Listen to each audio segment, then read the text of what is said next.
श्री गुरुभ्यो नमः परमगुरुभ्यो नमः श्रीमदानंदतीर्थ भगवत्पादाचार्य गुरुभ्यो नमः सृष्टिस्थित्यप्यजेहा निहति त्रिषितमो बन्धमोक्षाश्च यस्मात् अस्य श्री ब्रह्मरुद्र प्रभृति सुरनरद्वीषशत्वात्मकस्य विष्णोर्व्यस्ताः समस्ताः सकलगुणनिधिः सर्वदोषो व्यपेतः पूर्णानन्दाव्ययो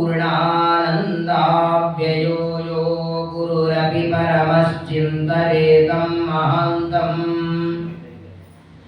जन्माद्यस्य यतोऽन्वयादितरतश्चार्तेष्वभिज्ञस्वराट् तेने ब्रह्महृदाय आदिकवये मुह्यन्ति यं सूरयः तेजो वारिमृदां यथा विनिमयो यत्र त्रिसर्गो मृषा धाम्ना स्वेन सदा निरस्तकुहकं सत्यं परं धीमहि निगमकल्पतरोर्गलितं फलं शुकमुखादमृतद्रवसंयुतं पिबत भागवतं रसमालयं मुहुरहो रसिकाः भुवि भावुकाः योऽन्तः प्रविश्य मम वाचमिमां प्रसुप्तां सञ्जीवयत्यखिलशक्तिधरस्वधाम्ना अन्यांश्च हस्तचरणश्रवणत्वगादीन् प्राणान् नमो भगवते पुरुषाय तुभ्यं विदिक्षु दिक्षूर्ध्वमधः समन्तात् अन्तर्बहिर्भगवान् नारसिंहः प्रहापयल्लोकभयं स्वरेण स्वतेजसा ग्रस्तसमस्ततेजाः श्रीशाङ्घ्रिभक्तिं हरिदासदास्यं प्रपन्नमन्त्रार्थदृढैकनिष्ठां गुरो स्मृतिं निर्मलबोधबुद्धिं प्रदेहि मातः परमं पदं श्रीः लसतु श्रीमदानन्दतीर्थे निर्नोरदम्बरे यद्वचश्चन्द्रिका स्वान्तसन्तापं विनिकृन्तति यस्वानुभावमखिलश्रुतिसारमेकम् अध्यात्मदीपमतितितिर्षतां तमोन्धम् संसारिणां करुणयाः पुराणगुह्यं तं व्याससूनुमुपयामि गुरुं मुनीनाम् आपादमौलिपर्यन्तं गुरूणामाकृतिं स्मरेत् तेन विघ्नाः प्रणश्यन्ति सिद्ध्यन्ति च मनोरथाः श्रीगुरुभ्यो नमः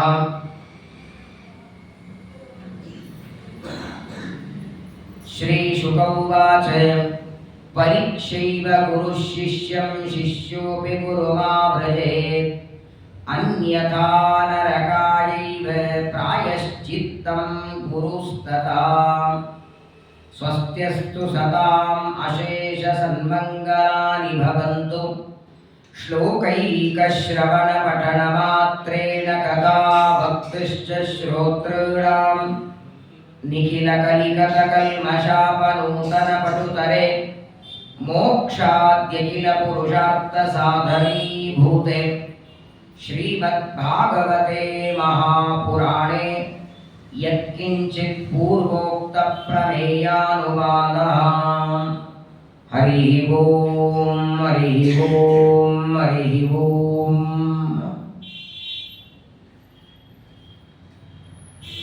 श्री गुरुभ्यो नमः। ಶ್ರೀಮದ್ ಭಾಗವತದ ಏಕಾದಶ ಸ್ಕಂದದಲ್ಲಿ ಬರುವ ಜಾಯಂತೆಯ ಉಪಾಖ್ಯಾನವನ್ನು ಶ್ರವಣ ಮಾಡ್ತಾ ಇದ್ದೇವೆ. ವಿಶ್ವಾವಸುನಾಮ ಸಂವತ್ಸರದ ಕೊನೆಯದಾದ ಫಲ್ಗುಣ ಮಾಸ ಪಯೋವ್ರತ ನಡೀತಾ ಇದೆ. ಇವತ್ತು ಫಾಲ್ಗುಣ ಶುದ್ಧ ತೃತೀಯ, ನಾಳೆಗೆ ಫಾಲ್ಗುಣ ಶುದ್ಧ ಚತುರ್ಥಿ, ಸತ್ಯಾತ್ಮ ತೀರ್ಥರು ಅವತಾರ ಮಾಡಿದ ದಿನ, ಅವರ ಹುಟ್ಟಿದ ದಿನ ನಾಳೆ ಚತುರ್ಥಿ. ಸಪ್ತಮಿ ಬರುವ 24ನೇ ತಾರೀಕು ಸಪ್ತಮಿ, ಜಗದ್ಗುರುಗಳಾದ ಮಂತ್ರಾಲಯ ಪ್ರಭುಗಳು ಅವತಾರ ಮಾಡಿದ ದಿನ. ವಿಶೇಷವಾಗಿ ಫಲ್ಗುಣ ಮಾಸದಲ್ಲಿ ಅನೇಕ ಜ್ಞಾನಿಗಳ ಅವತಾರನೂ ಇದೆ, ಅನೇಕ ಯತಿಗಳ ಆರಾಧನೆಯೂ ಈ ಮಾಸದಲ್ಲಿ ನೋಡ್ತೇವೆ. ವಿಶೇಷವಾಗಿ ಭಾಗವತ ಶ್ರವಣವನ್ನು ಈ ಪಯೋವ್ರತದಲ್ಲಿ ಮಾಡಬೇಕು ಅಂತ ಅಷ್ಟಮಸ್ಕಂದ ಭಾಗವತ ಹೇಳುತ್ತದೆ. ಯಾವಾಗ ಬಲಿಚಕ್ರವರ್ತಿ ಸಮಗ್ರವಾದ ಸ್ವರ್ಗದ ಸಂಪತ್ತನ್ನೆಲ್ಲ ಅಪಹಾರ ಮಾಡ್ತಾನೆ, ಆ ಸಂಪತ್ತು ಮರಳಿ ಮತ್ತೆ ದೇವತೆಗಳಿಗೆ ಬರೋದು ಹೇಗೆ ಅಂತ ಅದಿತಿ ದೇವಿ ಕಶ್ಯಪರ ಹತ್ರ ಕೇಳಿದಾಗ ಆಗ ಹೇಳಿದ್ದೇ ಈ ಪಯೋವ್ರತ. ಫಾಲ್ಗುಣಸ್ಯ ಮಲೆ ಪಕ್ಷೇ ದ್ವಾದಶಾಹಂ ಪಯೋವ್ರತಃ ಅರ್ಚಯೇದ್ ಅರವಿಂದಾಕ್ಷಂ ಭಕ್ತ್ಯಾ ಪರಮಯಾನ್ವಿತಃ. ಆ ಪಯೋವ್ರತ ಹೇಗೆ ಮಾಡಬೇಕು ಅಂತ ವಿಧಾನವನ್ನ ಕಶ್ಯಪರು ಹೇಳ್ತಾರೆ. ಒಂದು ಗೋಮಯದಿಂದ ಮಂಡನ ಮಾಡಿ ಅದರ ಮೇಲೆ ಒಂದು ಮಣಿಯನ್ನು ಅಥವಾ ಒಂದು ಪೀಠವನ್ನು ಇಟ್ಟು ಅದರ ಮೇಲೆ ಅಕ್ಕಿ ಹಾಕಿ ಅಲ್ಲೊಂದು ಕಲಶವನ್ನು ಸ್ಥಾಪನೆ ಮಾಡಿ ಓಂ ನಮೋ ಭಗವತೆ ವಾಸುದೇವಾಯ ಅನ್ನುವ 12 ಅಕ್ಷರದ ಮಂತ್ರದಿಂದ ಉತ್ತಮವಾದ ಅಕ್ಕಿಯನ್ನು ತುಪ್ಪದಲ್ಲಿ ಹುರಿದು ಹಾಲಲ್ಲಿ ಕುದಿಸಿ ಬೆಲ್ಲ ಹಾಕಿ ಪಾಯಸ ಮಾಡಿ ಅದರಿಂದ ಹೋಮವನ್ನು ಮಾಡಿ ಆ ಹೋಮ ಶೇಷವನ್ನು ಪ್ರಸಾದ ಸ್ವೀಕಾರ ಮಾಡಿ ಸಮಗ್ರ ಭಾಗವತವನ್ನು ಇಡೀ ದಿನ ಶ್ರವಣ ಮಾಡ್ತಾ ಮಾಡಬೇಕಾದ ವ್ರತ ಅಂತ ಪಯೋವ್ರತದ ಮಹಿಮೆಯನ್ನು ಕಶ್ಯಪರು ತಿಳಿಸ್ತಾರೆ. ಅಂತಹ ಪಯೋವ್ರತದ ಪರ್ವಕಾಲದಲ್ಲಿ ಅನಾಯಾಸವಾಗಿ ಭಾಗವತ ಶ್ರವಣ ಮಾಡುವ ಭಾಗ್ಯ ಸಿಕ್ಕಿದೆ. ಏಕಾದಶ ಸ್ಕಂದದಲ್ಲಿ ಜಯಂತಿಯ 9 ಜನ ಮಕ್ಕಳು, ಸಾಕ್ಷಾತ್ ಪರಮಾತ್ಮ ವೃಷಭನಾದರೆ ಅವರ ಹೆಂಡತಿ ಜಯಂತಿ ಲಕ್ಷ್ಮೀದೇವಿ, ಜಯಂತಿಯ ಮಕ್ಕಳಾದದ್ದರಿಂದ ಜಾಯಂತೇಯರು ಅಂತ 9 ಜನ ವಿದೇಹ ನಗರದಲ್ಲಿ ನಿಮಿರಾಜ ಮಾಡುವ ಜ್ಞಾನ ಸತ್ರಕ್ಕೆ ಬಂದಿದ್ದಾರೆ. ಒಂದೊಂದು ಪ್ರಶ್ನೆಗಳನ್ನ ಒಬ್ಬೊಬ್ಬರಿಗೆ ಕೇಳ್ತಾರೆ. ನಿನ್ನೆ ದಿವಸ ಕರ್ಮಗಳ ಬಗ್ಗೆ ವಿದೇಹ ರಾಜ ಪ್ರಶ್ನೆ ಮಾಡಿದ್ದಾನೆ. ಕರ್ಮ, ಅಕರ್ಮ, ವಿಕರ್ಮ ಅಂತ 3 ಇದೆ. ಯಾವುದು ಮಾಡಬೇಕು, ಯಾವುದನ್ನ ಮಾಡುವಂತ ಶಾಸ್ತ್ರ ವಿಧಾನ ಮಾಡಿದೆ ಅದು ಕರ್ಮ, ಯಾವುದು ಬೇಡ ಅಂತ ನಿಷೇಧ ಮಾಡಿದೆ ಅದು ಅಕರ್ಮ, ಯಾವುದು ವಿರುದ್ಧವಾದದ್ದು ಅದು ವಿಕರ್ಮ ಅಂತ 3 ಭಾಗಗಳನ್ನು ತಿಳಿಸಿ, ಈ ಕರ್ಮ ಅಕರ್ಮ ವಿಕರ್ಮದಲ್ಲಿ ಕರ್ಮದಲ್ಲೇನೆ ಮತ್ತೆ 3 ಭಾಗ ಉಂಟು. ಅಕರ್ಮ ವಿಕರ್ಮ ಬೇರೆ, ಕರ್ಮದಲ್ಲೇನೆ ಸಂಚಾವ ನಿತ್ಯ, ನೈಮಿತ್ತಿಕ, ಕಾಮ್ಯ ಅಂತ ಕರ್ಮದಲ್ಲಿ 3 ಭಾಗ. ಅದರ ವಿವರಣೆಯನ್ನ 1-2 ಮಾತುಗಳನ್ನ ನಿನ್ನೆ ದಿವಸ ಅರ್ಥ ಮಾಡಿಕೊಂಡಿದ್ದೇವೆ. ನಿತ್ಯ ಕರ್ಮಗಳಲ್ಲಿ ಸ್ನಾನ, ಸಂಧ್ಯಾ ವಂದನೆ, ದೇವರ ಪೂಜೆ, ನಿತ್ಯದಲ್ಲಿ ಮಾಡಬೇಕಾದ ಪಾಠ ಪ್ರವಚನ ಇದೆಲ್ಲವೂ ನಿತ್ಯ ಕರ್ಮ ಅಂತ ಜಯಂತೇಯರು ಉಪದೇಶವನ್ನ ಮಾಡುತ್ತಾರೆ. ಅದರಲ್ಲಿ ಪರಮಾತ್ಮನ ಪೂಜೆಯು ನಿತ್ಯ ಕರ್ಮ. ಅದು ಹುಣ್ಣಿಮೆ ಅಮಾವಾಸ್ಯೆ ಒಂದಿನ ಮಾಡೋದಲ್ಲ. ನಾನು 1-2 ವರ್ಷ ಮಹಾರಾಷ್ಟ್ರದಲ್ಲಿದ್ದೆ. ವಿದ್ಯಾಪೀಠದಿಂದ ಬಂದ ಮೇಲೆ ಸ್ವಲ್ಪ ಮರಾಠಿ ಬರ್ತಿತ್ತು ಅಂತ ಲಾತೂರಲ್ಲಿದ್ದೆ. ಆವಾಗಲೇ ಸ್ವಾಮಿಗಳ ಚಾತುರ್ಮಾಸ ಇತ್ತು. ಮಹಾರಾಷ್ಟ್ರದಲ್ಲಿರುವಾಗ 1-2 ದಿನ ನಮ್ಮ ಮನೆಗೆ ಒಬ್ಬ ಯಾರೋ ಬರ್ತಿದ್ರು. ನಾನು ದೇವರ ಪೂಜೆ ಮಾಡ್ತಿದ್ರೆ ಬಂದು ಪ್ರಶ್ನೆ ಕೇಳೋರು, ಇವತ್ತೇನ್ರಿ ಹಬ್ಬ, ಯಾವ ಪೂಜೆ ಮಾಡ್ತಿದ್ದೀರಿಲ್ಲ ಅಂದ್ರೆ ದೇವರ ಪೂಜೆ ಏನಾದರೂ ಹಬ್ಬಿದ್ದಾಗ ಮಾಡ್ತಾರೆ. ದೀಪಾವಳಿ, ಉಗಾದಿ, ಅಮಾವಾಸ್ಯೆ ಅಥವಾ ಇಂದಿನ ಹೋಳಿ ಹುಣ್ಣಿಮೆ ಇದ್ದಾಗ ಆಸ್ಕಾಯಿಸೋಣ ಕೇಳೋರು. ನಾನು ಪೂಜೆ ಮಾಡ್ಲಿಕ್ಕೆ ಹಬ್ಬ ಯಾಕಬೇಕಿಲ್ಲ, ನಮ್ಮ ಮನೆಯಲ್ಲಿ ದೇವರ ಪೆಟ್ಟಿಗೆಯಿಂದ ಹೊರಗೆ ಬರೋದೇ ಹಬ್ಬ ಇದ್ದಾಗ. ಬಿಡಿ, ಹಿಂದಿನ ಕಾಲದಲ್ಲಿ ವಸಿಷ್ಠಾದ ಋಷಿಗಳೆಲ್ಲ ತಪಸ್ಸು ಮಾಡಿ ದರ್ಶನ ಕೊಡುವಂತ ಬೇಡ್ತಿದ್ರು. ಈಗ ಪೆಟ್ಟಿಗೆಯಲ್ಲಿ ದೇವರೇ ತಪಸ್ಸು ಮಾಡೋ ಹಂಗಾಗಿದೆ. ನೀನು ದರ್ಶನ ಕೊಡಪ್ಪ ಅಂತ ನಮ್ಮನ್ನು ಬೇಡಬೇಕು. ಹೊರಗೆ ತೆಗಿ, ನನಗೆ ಅಭಿಷೇಕ ಮಾಡು, ಅರ್ಚನೆ ಮಾಡು. ನೋಡಿ, ದೇವರ ಪೂಜೆ ನಿತ್ಯದಲ್ಲಿ ಮಾಡಬೇಕು. ಸ್ವಾಮಿಗಳು ಮಾಡಿದಾಗ ಬೇಡ, ಪೀಠಾಧಿಪತಿಗಳು ಮಾಡಿದಂಗೆ ಮಂಟಪ 20 ಹೊಲಗೆರ್ತಿ ಬೇಡ. 2 ನಿಮಿಷ, 3 ನಿಮಿಷ, 5 ನಿಮಿಷದಲ್ಲಿ ದೇವರ ಪೂಜೆ ಮಾಡಬಹುದು. ಮೊದಲನೇದು ದೇವರ ಪೂಜೆ ಅಂದ್ರೆ ಏನು? ನಾವೆಲ್ಲ ಅರ್ಥ ಮಾಡ್ಕೊಂಡದ್ದೇನು? ದೇವರ ಪೂಜೆ ಅಂದ್ರೆ ನಾನು ಅಭಿಷೇಕ ನೈವೇದ್ಯ ಮಾಡಿದರೆ ನಾನೊಂದೇನು ಉಪಕಾರ ದೇವರಿಗೆ ಮಾಡ್ತಿದ್ದೇನೆ ಅನ್ನುವ ಭಾವನೆ ನಮ್ಮ ತಲೆಯಲ್ಲಿ ಇರುತ್ತೆ. ದೇವರ ಪೂಜೆ ಅಂದ್ರೆ ನಾನು ಪರಮಾತ್ಮನಿಗೆ ಉಪಕಾರ ಮಾಡ್ತಿದ್ದೇನಲ್ಲ. ದೇವರ ಪೂಜೆ ಅಂದ್ರೆ ಏನ್ ಗೊತ್ತಾ? ಯಾವ ಪದಾರ್ಥಗಳನ್ನ ನಾವು ಭೋಗ ಮಾಡ್ತೇವೆ, ಉಪಯೋಗಿಸ್ತೇವೆ, ಈ ಪದಾರ್ಥ ನನಗೆ ನೀನು ಕೊಟ್ಟಿದ್ದಿ ಅನ್ನುವ ಉಪಕಾರದ ಸ್ಮರಣೆ. ಏನು ಅಲ್ಲ ದೇವರ ಪೂಜೆ ಅಂದ್ರೆ.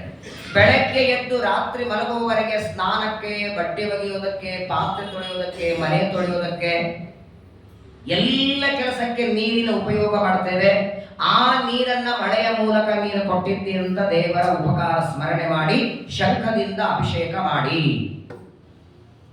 ಕಲಿಯುಗ ಅನ್ನಗತ ಪ್ರಾಣ, ನನಗೆ ಹೊಟ್ಟೆಗೆ ಅನ್ನ ಕೊಟ್ಟಿದ್ದಿ ಅನ್ನೋ ಉಪಕಾರ ಸ್ಮರಣೆ ಮಾಡಿ ನೈವೇದ್ಯ ಮಾಡಿ. ನನ್ನ ಮಾನ ಮುಚ್ಚೋದಕ್ಕೆ ಬಟ್ಟೆ ಕೊಟ್ಟಿದ್ದಿ ಅಂತ ಅವನಿಗೆ ವಸ್ತ್ರ ಕೊಡಿ. ಸೂರ್ಯ, ಚಂದ್ರ, ಅಗ್ನಿ, ನಕ್ಷತ್ರ ಇದನ್ನೆಲ್ಲ ಇಟ್ಟು ಬೆಳಕು ಕೊಟ್ಟಿದ್ದಿ ಅನ್ನೋ ಉಪಕಾರಕ್ಕೆ ಮಂಗಳಾರತಿ ಮಾಡಿ. ಏನೇನು ಪೂಜೆಯಲ್ಲಿ ಬರುತ್ತೆ ನೋಡಿ, ಆ ವಸ್ತುಗಳು ನಮ್ಮ ಭೋಗಕ್ಕೆ ನೀನು ಕೊಟ್ಟದ್ದು ಅನ್ನುವ ಉಪಕಾರದ ಸ್ಮರಣೆ ಬಂದರೆ ಸಾಕು. ವಾಸ್ತವಿಕವಾಗಿ ದೇವರ ಪೂಜೆ ಮಾಡುವಾಗ ಅಭಿಷೇಕ ಕಾಲದಲ್ಲಿ ಅದು ತೀರ್ಥ ಅಂತ ಆಗಬೇಕಾದ್ರೆ ಏನೇನು ಪಠಣ ಮಾಡಬೇಕು? ಪುರುಷ ಸೂಕ್ತ, ವಿಷ್ಣು ಸೂಕ್ತ, ಘರ್ಮ ಸೂಕ್ತ, ಪೌಮಾನ ಸೂಕ್ತ, ಸಮುದ್ರ ಸೂಕ್ತ ಮಾತ್ರವಲ್ಲದೆ ಸಮಗ್ರವಾದ ಋಗ್ವೇದ, ಯಜುರ್ವೇದ, ಸಾಮವೇದ, ಅಥರ್ವಣ ವೇದ ಇದನ್ನೆಲ್ಲ ಪಠನ ಮಾಡಿ ಅಭಿಷೇಕ ಮಾಡಿದ್ರೆ ತೀರ್ಥ ಆಗತ್ತಂತೆ. ಅಂದ್ರೆ ದೇವ್ರ ಮನೆಗೆ ಹೊರಗೆ ಬರಬಾರ್ದು ನೀವು. ಒಂದು ಪುರುಷ ಸೂಕ್ತ ಹೇಳಿ ಅಭಿಷೇಕ ಮಾಡೋದ್ರೊಳಗೆ 3 ಗಂಟೆ ಹಿಡಿದಿರ್ತದೆ. ಹಾಗಾಗಿನೇ ಶ್ರೀಮದಾಚಾರ್ಯರು ಟೀಕಾರಾಯರು ಸುಧಾದಲ್ಲಿ ಹೇಳ್ತಾರೆ, ವೇದಾಹ ಪುರುಷ ಸೂಕ್ತಗಾಹ. ಸಮಗ್ರವಾದ ವೇದ ಮಂತ್ರಗಳನ್ನ ಪಠನ ಮಾಡುವ ಸಾಮರ್ಥ್ಯವೂ ನಮ್ದಲ್ಲ, ಅಷ್ಟು ನೆನಪು ಇರಲ್ಲ, ಶಕ್ತಿನೂ ಇಲ್ಲ ಅನ್ನೋದಕ್ಕಾಗೇನೆ ಆ ಎಲ್ಲ ವೇದಗಳ ಸಾರವನ್ನ ಪುರುಷ ಸೂಕ್ತದಲ್ಲಿ ಪರಮಾತ್ಮ ತಂದಿಟ್ಟಿದ್ದ. ಈ ಪುರುಷ ಅನ್ನೋದು ದೇವರ ಹೆಸರಿದೆ. ಪುರುಷ ಅನ್ನೋದು ದೇವರ ಹೆಸರು. ಇವಾಗ ನೋಡಿ, ನಮ್ಮಲ್ಲಿ ಪುರುಷ ಅಂತ ನಾವು ವ್ಯವಹಾರದಲ್ಲಿ ಕರೆಯೋದು ಯಾರನ್ನ? ಅವರನ್ನ ಗಂಡಸರನ್ನ ಪುರುಷ, ಹೆಣ್ಣು ಅಲ್ಲ. ಪುರುಷ ಶಬ್ದಕ್ಕೆ ಗಂಡು ಹೆಣ್ಣು ಅಲ್ಲ. ಪುರ ಅಂದ್ರೆ ದೇಹ, ಪುರ ಅಂದ್ರೆ ದೇಹ, ಶ ಅಂದ್ರೆ ಆ ದೇಹದೊಳಗೂ ಸುಖರೂಪನಾಗಿದ್ದಾನೆ. ಅವ್ರ ದೇಹದಲ್ಲಿ ಇಲ್ವ ದೇವರು? ಸ್ತ್ರೀಯರ ದೇಹದೊಳಗೆ ನಿಯಾಮಕ ಯಾರಿದ್ದಾರೆ? ಬೇರೆ ಯಾರೋ ಬಾಬಾ ಇದ್ದಾರ? ದೇವರಿದ್ದಾನೆ. ಹಾಗಾದ್ರೆ ಪುರುಷ, ಅವರು ಪುರುಷರೇ. ಲಕ್ಷ್ಮೀದೇವಿಯನ್ನ ಅನೇಕ ಕಡೆಗೆ ಪುರುಷ ಶಬ್ದದಿಂದ ಕರೆದದ್ದುಂಟು. ಈಗ ನೋಡಿ, ಪತಿ ಶಬ್ದ, ಪತಿ ಶಬ್ದ ಪುಲ್ಲಿಂಗನೋ ಸ್ತ್ರೀಲಿಂಗನೋ? ಪುಲ್ಲಿಂಗ.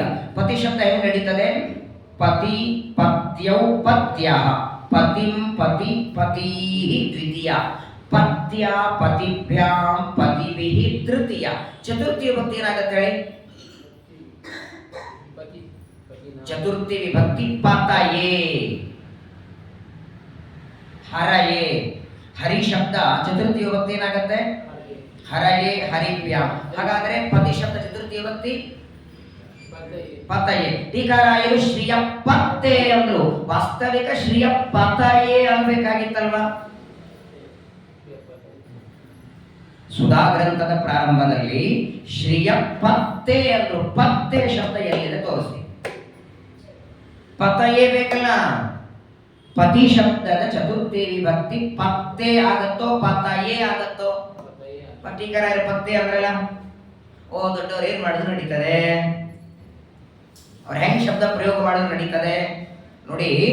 ಸಾಮಾನ್ಯವಾಗಿ ಪುಲ್ಲಿಂಗ ಶಬ್ದದಿಂದ ನಾವು ವ್ಯವಹಾರದಲ್ಲಿ ಪುಲ್ಲಿಂಗ ಶಬ್ದದಿಂದ ಪುರುಷರನ್ನ ಮಾತ್ರ ಕರಿತೀವಿ, ಹೆಣ್ಣು ಮಕ್ಕಳನ್ನ ಸ್ತ್ರೀಲಿಂಗ ಶಬ್ದದಿಂದ. ಕೆಲವು ಕಡೆಗೆ ಲಕ್ಷ್ಮೀ ದೇವಿಯನ್ನು ಪುಲ್ಲಿಂಗ ಶಬ್ದದಿಂದ ಕರೀಲಿಕ್ಕೆ ಬರ್ತದೆ. ಯಾಕೆ? ಆಚಾರ್ಯರ ಕಾರಣ ಕೊಡ್ತಾರೆ. ಪುಂವತ್ ಶಕ್ತಿಯುತ ಅಭಿ. ಅನೇಕ ಕಡೆಗೆ ಲಕ್ಷ್ಮೀ ದೇವಿಯನ್ನ ಪುಲ್ಲಿಂಗ ಶಬ್ದದಿಂದ. ಯಾಕೆ ಅಂದ್ರೆ ಪರಮಾತ್ಮನಂತೆ ದೇಶ ಕಾಲಗಳಲ್ಲಿ ವ್ಯಾಪ್ತಳು, ಗುಣದಲ್ಲಿ ಇಲ್ಲ. ಅನಂತ ದೇಶ ಅನಂತ ಕಾಲಗಳಲ್ಲಿ ವ್ಯಾಪ್ತಳು ಮಾತ್ರವಲ್ಲ, ಜಗತ್ತಿನ ಸೃಷ್ಟಿಯಾದಿ ವ್ಯಾಪಾರ ಮಾಡುವ ಸಾಮರ್ಥ್ಯವಿದ್ದದ್ದರಿಂದ ಪುಲ್ಲಿಂಗ ಶಬ್ದದಿಂದಲೂ ಲಕ್ಷ್ಮೀದೇವಿಯನ್ನ ಕರಿಬಹುದು. ಹಾಗಾಗಿಯೇ ಅನೇಕರು ಶಂಖಕ್ಕೆ ಅಕ್ಷತೆ ಹಚ್ಚುತ್ತಾರೆ. ನೀವೆಲ್ಲ ಹಚ್ತಿರೋ ಇಲ್ಲೋ? ಏನು ಅನುಸಂಧಾನ ಅಲ್ಲಿ? ಅಕ್ಷತೆ ಪುರುಷರಿಗೆ, ಶಂಖಕ್ಕೆ ಅಕ್ಷತೆ ಹಚ್ಚಿ. ಮೊದಲನೇದು ಶಂಖ ಎಷ್ಟು ವಿಚಿತ್ರ ಗೊತ್ತಾ? ಅದು ಬೋರ್ಲ ಹಾಕಿದಾಗ ಅಲ್ಲಿ ದೇವತೆ ಬೇರೆ, ಶಂಖ ಹೀಗಿಟ್ಟಾಗ ಅಲ್ಲಿ ದೇವತೆ ಬೇರೆ, ಮುಂದಗಡೆ ನೀರು ಬೀಳತ್ತಲ್ಲ ಅಲ್ಲಿ ದೇವತೆ ಬೇರೆ, ಶಂಖದ ಹಿಂಭಾಗ ಅಲ್ಲೊಬ್ಬ ದೇವತೆ ಇದ್ದಾರೆ. ಶಂಖೆ ಚಂದ್ರಾರ್ಕ ದೈವತ್ಯಂ ಮಧ್ಯೆ ವರುಣ ದೇವತಾ ಪೃಷ್ಠೆ ಪ್ರಜಾಪತಿ ವಿದ್ಯಾ ಅಗ್ರೆ ಗಂಗಾ ಸರಸ್ವತಿ. ಅಗ್ರೆ ಅಂದ್ರೆ ತುದಿಯಲ್ಲಿ ಗಂಗಾ ಸರಸ್ವತಿ, ಪೃಷ್ಠೆ ಪ್ರಜಾಪತಿ ಬ್ರಹ್ಮದೇವರು ಅನ್ನೋದಕ್ಕಾಗಿಯೇ ಹೀಗೆ ಶಂಖ ಬೋರ್ಲ ಹಾಕಿದಾಗ ಅಲ್ಲಿ ಬ್ರಹ್ಮದೇವರಿದ್ದಾರೆ ಅನ್ನುವ ಅನುಸಂಧಾನದಿಂದಲೂ ಅಕ್ಷತೆ ಹಚ್ಚಬೇಕು. ಇನ್ನೊಂದು ಗೀತಾ ಭಾಷ್ಯದಲ್ಲಿ ಆಚಾರ್ಯ ಹೇಳ್ತಾರೆ, 12ನೇ ಅಧ್ಯಾಯದಲ್ಲಿ ಹೇಳುವಾಗ ಲಕ್ಷ್ಮೀ ದೇವಿಗೂ ಅಕ್ಷತೆ ಇದೆ. ಯಾಕಿದನ್ನು ಹೇಳಿಕೊರಟೆ ಅಂದ್ರೆ ಪುರುಷ ಸೂಕ್ತ ಅನ್ನೋದಿದೆ ನೋಡಿ. ಈ ಪುರುಷ ರೂಪ ದೇವರದು 3 ಇದೆ ಒಟ್ಟಾರೆ. ದೇವರು ಪುರುಷ ರೂಪ 3 ಧಾರಣ ಮಾಡಿ, ಪ್ರಥಮಂ ಮಹತಸ್ರಷ್ಟು, ದ್ವಿತೀಯಂ ತೊಂಡ ಸಂಸ್ಥಿತಂ, ತೃತೀಯಂ ದೇಹಿನಾಂ ಗೇಹಿ. ಆಚಾರ್ಯರು ಪ್ರಥಮ ಸ್ಕಂದ ಭಾಗವತ ತಾತ್ಪರ್ಯದಲ್ಲಿ ಹೇಳ್ತಾರೆ, ಪರಮಾತ್ಮ ಮೊಟ್ಟ ಮೊದಲಿಗೆ ಧಾರಣ ಮಾಡಿದ್ದು ಪುರುಷ ರೂಪ. 3 ರೂಪ ತಗೊಳ್ತಾನೆ. ಮೊದಲನೇದ್ದು ಮಹತ್ತತ್ವದ ಸೃಷ್ಟಿಗಿಂತಲೂ ಮೊದಲು ತಗೊಂಡ ಪುರುಷ ರೂಪ ಒಂದು, ಬ್ರಹ್ಮಾಂಡದ ಸೃಷ್ಟಿಯಾದ ಮೇಲೆ ಒಳಗೆ ಪ್ರವೇಶ ಮಾಡುವುದಕ್ಕೆ ತಗೊಂಡ ಪುರುಷ ರೂಪ 2, ತತ್ ಸೃಷ್ಟ್ವಾ ತದೇವಾನುಪ್ರಾವಿಶತ್. ತೈತರಿ ಉಪನಿಷತ್ತು ಹೇಳುತ್ತೆ, ಮೊದಲು ಸೃಷ್ಟಿ ಮಾಡಿದ ಜಗತ್ತಲ್ಲಿ ಪ್ರವೇಶ ಮಾಡ್ತಾನೆ 2ನೇದ್ದು. 3ನೇದ್ದು ತೃತೀಯಂ ದೇಹಿನಾಂ ಗೇಹೆ. ಎಲ್ಲರೊಳಗೆ ಭಗವಂತನ ಪುರುಷ ರೂಪ ಇದೆ, ಪುರುಷರಲ್ಲಿ ಸ್ತ್ರೀಯರಲ್ಲಿ. ಇನ್ನೊಂದು ಮಾತು ಮರಿಬೇಡಿ, ಈಗ ನಮ್ಮ ಕಣ್ಣಿಗೆ ಯಾರು? ಸೂರ್ಯ, ಎಡಗಣ್ಣಿಗೆ ಚಂದ್ರ, ಕಿವಿಗೆ ದಿಗ್ದೇವತೆಗಳು. ಯಾರ್ಯಾರು? ಪೂರ್ವಕ್ಕೆ ಇಂದ್ರ, ಆಗ್ನೇಯಕ್ಕೆ ಅಗ್ನಿ, ನೈಋತ್ಯಕ್ಕೆ ನಿರುತಿ, ಪಶ್ಚಿಮಕ್ಕೆ ವರುಣ, ವಾಯುವ್ಯಕ್ಕೆ ಪ್ರವಾಹ ವಾಯು, ಉತ್ತರಕ್ಕೆ ಸೋಮ, ಈಶಾನ್ಯಕ್ಕೆ ಈಶಾನ. ಇವರೇ 8 ದಿಕ್ಕು. ನಾಲಿಗೆಗೆ ವರುಣದೇವರು, ಮುಖಕ್ಕೆ ಅಗ್ನಿದೇವರು. ಇವರೆಲ್ಲ ನಿಮಗಾಯ್ತು. ಅವ್ರ ಕಣ್ಣಿಗೆ ಯಾರು? ಹೆಣ್ಣುಮಕ್ಕಳಿಗೆ. ಇವರೇನೋ ಅಥವಾ ಬೇರೆ ಯಾರು ಚೇಂಜ್ ಆಗ್ತಾರೋ? ಆಚಾರ್ಯ ಹೇಳ್ತಾರೆ, ತತ್ವಾಭಿಮಾನಿ ದೇವತೆಗಳು ಪುರುಷರಿಗೆ ನಿಯಾಮಕರಾದರೆ ತತ್ವಾಭಿಮಾನಿ ದೇವತೆಗಳ ಮಡದಿಯರು ಸ್ತ್ರೀಯರ ಕಣ್ಣುಗಳಿಗೆ ನಿಯಾಮಕರು. ಕಣ್ಣಿಗಭಿಮಾನಿ ನಮಗೆ ನಿಮಗೆ ಸೂರ್ಯ ಚಂದ್ರರಾದರೆ, ಕಣ್ಣಿಗಭಿಮಾನಿ ಸೂರ್ಯನ ಹೆಂಡತಿ ಛಾಯಾದೇವಿ, ಚಂದ್ರನ ಹೆಂಡತಿ ರೋಹಿಣಿ, ಅವರು ಸ್ತ್ರೀಯರ ಕಣ್ಣುಗಳಿಗೆ ಅಭಿಮಾನಿಗಳು. ವರುಣದೇವರು ನಮ್ಮ ನಾಲಿಗೆಗೆ ಅಭಿಮಾನಿಯಾದ್ರೆ ವರುಣದೇವರ ಹೆಂಡತರು. ಯಾಕಂದ್ರೆ ಪುರುಷ ದೇವತೆ ಇದ್ದಾಗ ಸ್ತ್ರೀ ದೇವತೆ. ಒಂದು ವೇಳೆ ಆ ಸ್ತ್ರೀ ದೇವತೆಗೆ, ಅವರೀಗ ದೇವತೆಗಳಿಗೆ ದೇವರ ಅನುಗ್ರಹ ಮಾಡಬೇಕು, ಮೋಕ್ಷ ಕೊಡಬೇಕು. ಯಾವಾಗ ಕೊಡ್ತಾನೆ? ಅವ್ರದ್ದು ಕೆಲಸ ಆದರೆ. ಅವ್ರ ಕೆಲಸ ಏನು? ಇಂದ್ರಿಯಗಳಲ್ಲಿ ನಿಯಾಮಕರಾಗಿದ್ದು ಸಾಧನೆ. ಮತ್ತೆ ಹೆಣ್ಮಕ್ಕಳಲ್ಲಿ ಈ ಸ್ತ್ರೀ ದೇವತೆಗಳು ಮಾಡಿಸ್ಲೇ ಇಲ್ಲ ಅಂದ್ರೆ ಅವ್ರು ಸಾಧನೆ ಆಗಲ್ಲ. ಪುರುಷ ದೇವರೇ ಎಲ್ಲಾ ಕಡೆಗೆ ನಿಯಾಮಕರಾದರೆ ಸ್ತ್ರೀ ದೇವತೆಗಳ ಈ ಸಾಧನೆ ಏನು? ಸಾಧನೆ ಇಲ್ಲ ಅಂದ್ರೆ ಅವ್ರ ಸಾಧನೆ ಆಗಬೇಕು. ಅವ್ರ ಸಾಧನೆ ಆಗಬೇಕಾದ್ರೆ ಅದ್ರ ಒಂದು ಇದೆ. ಈಗ ಸ್ತ್ರೀಯರಲ್ಲಿ ನಿಯಾಮಕರಾಗಿ ತತ್ವಾಭಿಮಾನಿ ದೇವತೆಗಳ ಮಡದಿಯರಿದ್ದಾರೋ, ಆ ತತ್ವಾಭಿಮಾನಿ ದೇವತೆಗಳ ಮಡದಿಯರು ತತ್ವಾಭಿಮಾನಿಗಳ ದ್ವಾರ ಪರಮಾತ್ಮನ ಸೇವೆ ಮಾಡಬೇಕು. ಅದು ನಮ್ಮಲ್ಲೂ ಇದೆ. ಪತ್ಯಂತರ್ಗತ ಭಾರತೀಯ ರಮಣ ಮುಖ್ಯ ಪ್ರಾಣಾಂತರ್ಗತ.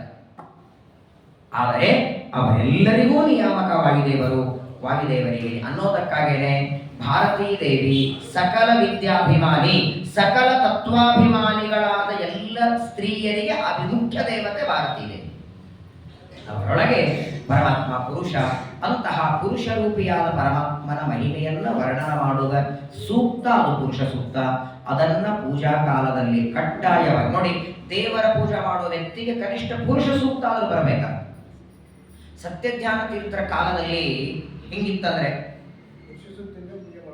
ಸತ್ಯಧ್ಯಾನ ತೀರ್ಥರ ಕಾಲದಲ್ಲಿ ಸ್ವಾಮಿಗಳ ಬಿಡಿ, ಅವರ ಕಾಲದಲ್ಲಿ ಪಂಡಿತರಿದ್ದಾರಲ್ಲ, ಪಂಡಿತರು ಅಲ್ಲ, ಸತ್ಯಧ್ಯಾನರ ಕಾಲದಲ್ಲಿ ಪಂಡಿತರ ಹೆಂಡಂದ್ರು ಅವರವರ ಗಂಡಂದ್ರು ಪೂಜಾ ಮಾಡಿ ತೀರ್ಥ ಕೊಟ್ರೆ ಕೈಯಲ್ಲಿ ತೀರ್ಥ ಹಾಕಿದ್ರೆ ಆ ತೀರ್ಥ ನೋಡೇನೆ ಅವ್ರು ಯಾವ್ಯಾವ ಮಂತ್ರ ಇವತ್ತು ಪಠನ ಮಾಡಿ ಅಭಿಷೇಕ ಮಾಡಿದ್ದಾರೆ ಅಂತ ಹೆಣ್ಮಕ್ಳು ಹೇಳ್ತಿದ್ರಂತ. ಆ ತೀರ್ಥ ಹಾಕಿದ್ರೆ ಇವತ್ತು ನೀವು ವಿಷ್ಣು ಸೂಕ್ತ ಹೇಳಿಲ್ಲ, ಇವತ್ತು ನೀವು ಧರ್ಮ ಸೂಕ್ತ ಹೇಳಿಲ್ಲ, ಆ ತೀರ್ಥ ಕೈಯಲ್ಲಿ ಹಾಕದಾಗಲೇ ಆ ಸಾಮರ್ಥ್ಯದಿಂದ ಅವ್ರಿಗೆ ಗೊತ್ತಾಗ್ತಿತ್ತಂತ ಹೆಣ್ಮಕ್ಳಿಗೆ ಮನೆಯಲ್ಲಿದ್ದವರಿಗೆ. ಹಾಗಾಗಿ ನೀವು ನೋಡಿ, ಅನೇಕ ಮಠಗಳಲ್ಲಿ ಪೀಠಾಧಿಪತಿಗಳಲ್ಲಿ ವಿಶೇಷವಾಗಿ ಅಭಿಷೇಕ ಕಾಲದಲ್ಲಿ ಪರಮಾತ್ಮನಿಗೆ ಅನೇಕ ಮಂತ್ರಗಳನ್ನು ಹೇಳಿ ಅಭಿಷೇಕ ಇದೆ. ಅದನ್ನ ಇಲ್ಲಿ ಹೇಳ್ತಾರೆ. ನಿತ್ಯ ನೈಮಿತ್ತಿಕ ಕಾಮ್ಯ ಅನ್ನೋ 3 ಕರ್ಮಗಳಲ್ಲಿ ನಿತ್ಯ ಕರ್ಮ ದೇವರ ಪೂಜೆ. ಅದಂತ ಉಪಕಾರ ಮಾಡಿದ್ದಾರೆ ದೇವರು. ಅತೀ ಸರಳವಾಗಿ ನಮ್ಮ ಮಾಹುಲಿ ಆಚಾರ್ಯರು 3 ನಿಮಿಷದಲ್ಲಿ ದೇವರ ಪೂಜಾ ಪುಸ್ತಕ ತೆಗೆದಿದ್ದಾರೆ. ಯಾವುದೋ ಕಾರಣದಿಂದ ಕೆಲಸಕ್ಕೆ ಹೋಗಬೇಕು ಅದು ಇದು ಅಂತ ನೆಪ ಹೇಳಿ ದೇವರ ಪೂಜೆ ಬಿಡಬೇಡಿ. ಸ್ನಾನ ಮಾಡಿ ದೇವರ ಮನೆಗೆ ಹೋಗಿ ಪೆಟ್ಟಿಗೆಯಿಂದ ದೇವರುಗಳನ್ನೆಲ್ಲ ಹೊರಗೆ ತೆಗೆದು ನಿರ್ಮಾಲ್ಯ ಅಭಿಷೇಕ ಮಾಡಿ, ಶುದ್ಧಾಭಿಷೇಕ ಮಾಡಿ, ಗಂಧ ಹೂವ ತುಳಸಿ ಏರಿಸಿ ನೈವೇದ್ಯವನ್ನ ಮಾಡಿ ಮಂಗಳಾರತಿ ಮಾಡಿ ಆ ಪೆಟ್ಟಿಗೆಯನ್ನು ಇಟ್ಟು 3 ಪ್ರದಕ್ಷಿಣೆ 4 ರಿಂದ 5 ನಿಮಿಷದಲ್ಲಿ ದೇವರ ಪೂಜೆ ಮುಗಿದು. ಯಾರಿಗೆ ಕೊಡ್ತೀರಿ? ನೀವು ಒಬ್ಬರೇ ಹಚ್ಕೊಳ್ಳೋರಲ್ಲ. ಗಂಧಾಕ್ಷತೆ ಜಾಸ್ತಿ ತೆಗಲಿಕ್ಕೆ ಟೈಮ್ ಯಾವಾಗ ಹೋಗುತ್ತೆ? ಆ 10 ಜನ ಹಚ್ಕೊಳ್ಳೋರಿದ್ದಾರೆ, ಒಂದಿಷ್ಟು ತೆಗಿಬೇಕು. ತೆಗೆಯೋದೇ 2 ನಿಮಿಷ ತೆಗಿಬಹುದು. ವಾಸ್ತವಿಕವಾಗಿ ಗಂಧಾಕ್ಷತೆ ಯಾವಾಗ ತೆಗಿಬೇಕು ಗೊತ್ತಾ? ನೀವೆಲ್ಲ ತಪ್ಪು ಮಾಡ್ತೇವೆ. ನಿರ್ಮಾಲ್ಯ ಆದ್ಮೇಲೆ ನೋಡಿ, ದೇವರಿಗೆ ನಿರ್ಮಾಲ್ಯ ಅಭಿಷೇಕ ಆದ ಮೇಲೆ ಲಕ್ಷ್ಮೀ ದೇವಿಗೆ ಮಾಡ್ತೇವೆ. ಲಕ್ಷ್ಮೀ ದೇವಿಗೆ ಅಭಿಷೇಕ ಆದ್ಮೇಲೆ ಪ್ರಾಣದೇವರಿಗೆ ಮೊದಲು ಅಭಿಷೇಕ ಮಾಡಿ ಆ ನೀರು ತೆಗಿತೇವೆ. ಪ್ರಾಣದೇವರಿಗೆ ಮೊದಲೊಂದ್ಸಲ ಅಭಿಷೇಕ ಮಾಡಿ ನೀರು ತೆಗಿತೀವಿ. 2ನೇ ಬಾರಿ ಮತ್ತೆ ಪ್ರಾಣದೇವರಿಗೆ ಅಭಿಷೇಕ ಮಾಡ್ತಾ ಇರಬೇಕು. ಆ ಅಭಿಷೇಕ ಮಾಡುವಾಗ ಬಾಯಿಯಿಂದ ವಾಯಿಸ್ತುತಿ, ಆ ಟೈಮಲ್ಲಿ ಗಂಧ ತೆಗಿಬೇಕು. ಏನಾಗುತ್ತೆ ಹೇಳಿ? ಟೈಮು ಸೇವ್ ಆಗುತ್ತೆ. ನೀವು ವಾಯುಸ್ತುತಿ ಹೇಳ್ತಾ ಅಭಿಷೇಕ, ಇನ್ನೊಂದ್ ಕಡೆ ಗಂಧ. ನಾನು ಹಾಗೆ ಮಾಡ್ತೀವಿ. ಗಂಧ ಅಕ್ಷತೆ ಸ್ವಾದೋದಕ ತೆಗೆಯೋದ್ರೊಳಗೆ ಸುಬ್ರಹ್ಮಣ್ಯಕ್ಕೆ ಸೂರೆ ಏನಾಗುತ್ತಂದ್ರೆ, ಯಾಕಂದ್ರೆ ವಾಯುದೇವರ ತೀರ್ಥ ತಗೊಳ್ತೀವಿ, ಅದು ಸುಮ್ಮನೆ ನೀರು ಹಾಕೋದಲ್ಲ. ಇಡೀ ವಾಯುಸ್ತುತಿಯನ್ನ ಪಠನ ಮಾಡಿ ಅಭಿಷೇಕ ಆಗುತ್ತೆ. ಈ ಕಡೆ ಗಂಧಾಕ್ಷತೆ ಆಗುತ್ತೆ. ಆಮೇಲೆ ಉಳಿದೆಲ್ಲ ದೇವತೆಗಳಿಗೆ ಅಭಿಷೇಕ, ಆಮೇಲೆ ನೈವೇದ್ಯ. ಹಾಗಾಗಿ ಕನಿಷ್ಠ ಪಕ್ಷ ಧೂಪ ದೀಪ ನೂರಾರ್ಥ ನೋಡಿ ನೈವೇದ್ಯನೇ ಹೇಳ್ತಾರೆ ತಂತ್ರಸಾರದಲ್ಲಿ ಶ್ರೀಮದಾಚಾರ್ಯರು. ಅಷ್ಟು ಯೋಗ್ಯತೆ ನಮ್ದಲ್ಲ. ಕನಿಷ್ಠ ಪಕ್ಷ ಆ ಪೂಜಾ ಕಾಲದಲ್ಲಿ ಅನಿವಾರ್ಯವಾಗಿ ಪಠನ ಮಾಡಬೇಕಾದ ಮಂತ್ರಗಳನ್ನು ಹೇಳಿ ದೇವರ ಪೂಜೆಯನ್ನು ಮಾಡಬೇಕಂತೆ. ಯ ಆಶುರದಯ ಗ್ರಂಥಿಂ ನಿರ್ಜಿಹಿರಿಷು ಪರಾತ್ಮನಃ ವಿಧಿನೋ ಅಚರತ್ತೇವಂ ತಂತ್ರೋಕ್ತೇನ ಚ ಕೇಶವಂ. ತಂತ್ರಸಾರದಲ್ಲಿ ಹೇಳಿದಂತೆ ಪರಮಾತ್ಮನ ಪೂಜೆಯನ್ನು ಮಾಡಿ ಎಷ್ಟು ಸಾಧ್ಯವೋ. ಬಂಗಾರದ ಮಂಟಪ ಇಲ್ಲ ಅಂದ್ರೆ ಬೇಡ, ವಜ್ರ ಮಂಟಪ ಬೇಡ, ನೀವು ಬಾಳೆ ಎಲೆ ಮೇಲೆ ದೇವರನ್ನ ಇಟ್ಟು ಪೂಜಾ ಮಾಡಿ ತಗೊಳ್ತಾನೆ ನೋಡಿ. ವೈಭವ ದೇವರಿಗೆ ಆಡಂಬರದ ವೈಭವ ಬೇಡ, ಮಂತ್ರದ ವೈಭವ ಬೇಕು ಅವನಿಗೆ. ಟೈಮ್ ಇದ್ರೆ ಒಂದಿಷ್ಟು ತುಳಸಿ ತಗೊಂಡು ಮತಾದೋ ಬ್ರಹ್ಮ ಜಿಜ್ಞಾಸ ಅಂತ ಬ್ರಹ್ಮಸೂತ್ರ ಹೇಳ್ತಾ ಅರ್ಚನೆ ಮಾಡಿ ನೀವು ಬಾಳೆ ಎಲೆ ಮೇಲೆ ಇಟ್ಟು ಪೂಜೆ ಮಾಡಿದ್ರೆ ತಗೊಳ್ತಾನೆ. ಮಂಟಪ ಹರಿಯರ್ತಿ ಪ್ರಧಾನ, ಅದು ಬೇಕು, ಅದೇ ಪ್ರಧಾನ. ಕೆಲವರು ಅದೇ ಕಾರಣ ಕೊಡ್ತಾರೆ, ನಮ್ಮನೆ ಮಂಟಪ ಇಲ್ಲ ಅದಕ್ಕೆ ನಾವು ಪೂಜೆ ಮಾಡಲ್ಲ. ಅದಕ್ಕೆ ಸಂಬಂಧ? ಈ ಎಲ್ಲ ಕಾರಣಕ್ಕೆ ಪೂಜೆಯನ್ನು ಬಿಡತಕ್ಕದ್ದಲ್ಲ. ತಂತ್ರಸಾರದಲ್ಲಿ ಹೇಳಿದಂತೆ ಪರಮಾತ್ಮನ ಪೂಜೆಯನ್ನು ಮಾಡಬೇಕು. ಇದನ್ನು ಹೇಳುವಾಗ ಮಧ್ಯದಲ್ಲಿ ಒಂದು ಪ್ರಶ್ನೆ ಕೇಳ್ತಾನೆ ರಾಜ, ನಿಮಿ ರಾಜ. ಪರಮಾತ್ಮನ ಪೂಜೆಯನ್ನ ಮಾಡುವುದಕ್ಕೆ ಪ್ರತಿಮೆಗಳ ಯಾವುದು ಅಂತ ಕೇಳಿದ. ಯಾವ ಪ್ರತಿಮೆಯಲ್ಲಿ ದೇವರ ಪೂಜೆಯನ್ನು ಮಾಡಬೇಕು ಅಂತ ಅಲ್ಲಿ ನೆರೆದಂತಹ ಜ್ಞಾನಿಗಳಿಗೆ ಕೇಳಿದಾಗ ಉತ್ತರ ಕೊಡ್ತಾರೆ. ಎಷ್ಟು ಚೆನ್ನಾಗಿ, ಒಂದು ಅರ್ಥದಲ್ಲಿ ನಮಗೂ ಸಂಬಂಧಪಟ್ಟದ್ದು ನೋಡಿ. ದೇವರ ಪ್ರತಿಮೆಗಳು ಹೇಳ್ತಾರೆ, ಅರ್ಚಾದವು ಹೃದಯೇವಾಪಿ ಯಥಾ ಲಬ್ಧೋಪಚಾರಕೈಃ ದ್ರವ್ಯಕ್ಷಿತ್ಯಾತ್ಮಲಿಂಗಾನಿ ನಿಷ್ಪಾದ್ಯ ಪ್ರೋಕ್ತಚಾಸನಂ. ಹೇಳ್ತಾರೆ ನೋಡಿ, ಪ್ರತಿಮೆಗಳು ಅನೇಕ ಇದೆ, ಅನೇಕ ತರಹದ ಪ್ರತಿಮೆ ಇದೆ. ತಾಮ್ರದ್ದೋ, ಹಿತಾಳಿದೋ, ಕಲ್ಲಿಂದೋ, ಕಂಚಿನದೋ. ಅಕಸ್ಮಾತ್ತಾಗಿ ನಿಮ್ಮ ಪೂರ್ವಜರಿಂದ ಮನೆಯಲ್ಲಿ ಇದ್ದಿದ್ರೆ ಅವಶ್ಯ ಪೂಜಾ ಮಾಡಿ. ನೀವೇ ಹೊಸದಾಗಿ ಪ್ರತಿಮೆ ತಗೊಳ್ಳೋದಿದ್ರೆ ಕೆಲವರಿಗೆ ಏನು ಹವ್ಯಾಸ ಇರ್ತದಲ್ಲ, ಹೊಸದಾದ ಪ್ರತಿಮೆ ತಗೊಳ್ಳೋದಿದ್ರೆ ಒಂದು ಮುಷ್ಟಿಯ ಒಳಗೆ ಹಿಡಿಸುವ ಪ್ರತಿಮೆ ಮಾತ್ರ ಮನೆಯಲ್ಲಿ ತರ್ತಕ್ಕದ್ದು. ಮನೆಯಲ್ಲಿ ಪೂಜೆ ಮಾಡಬೇಕಾದರೆ ಆ ಪ್ರತಿಮೆ ಮುಷ್ಟಿಯಲ್ಲಿ ಮಾತ್ರ ಹಿಡಿಬೇಕು. ಅದಕ್ಕೂ ದೊಡ್ಡದಾದ ಪ್ರತಿಮೆ ಇದ್ರೆ ಅದಕ್ಕೆ ಕಡ್ಡಾಯವಾಗಿ ಇಷ್ಟು ಅಂತ ನೈವೇದ್ಯದ ಲೆಕ್ಕ ಇದೆ. ಪ್ರತಿಮೆಯ ಗಾತ್ರ ಎಷ್ಟೆಷ್ಟು ದೊಡ್ಡದಾಗತ್ತೆ ನೋಡಿ, ಅಷ್ಟು ನೈವೇದ್ಯದಲ್ಲಿ ವಿಭಿನ್ನತೆ ಇದೆ.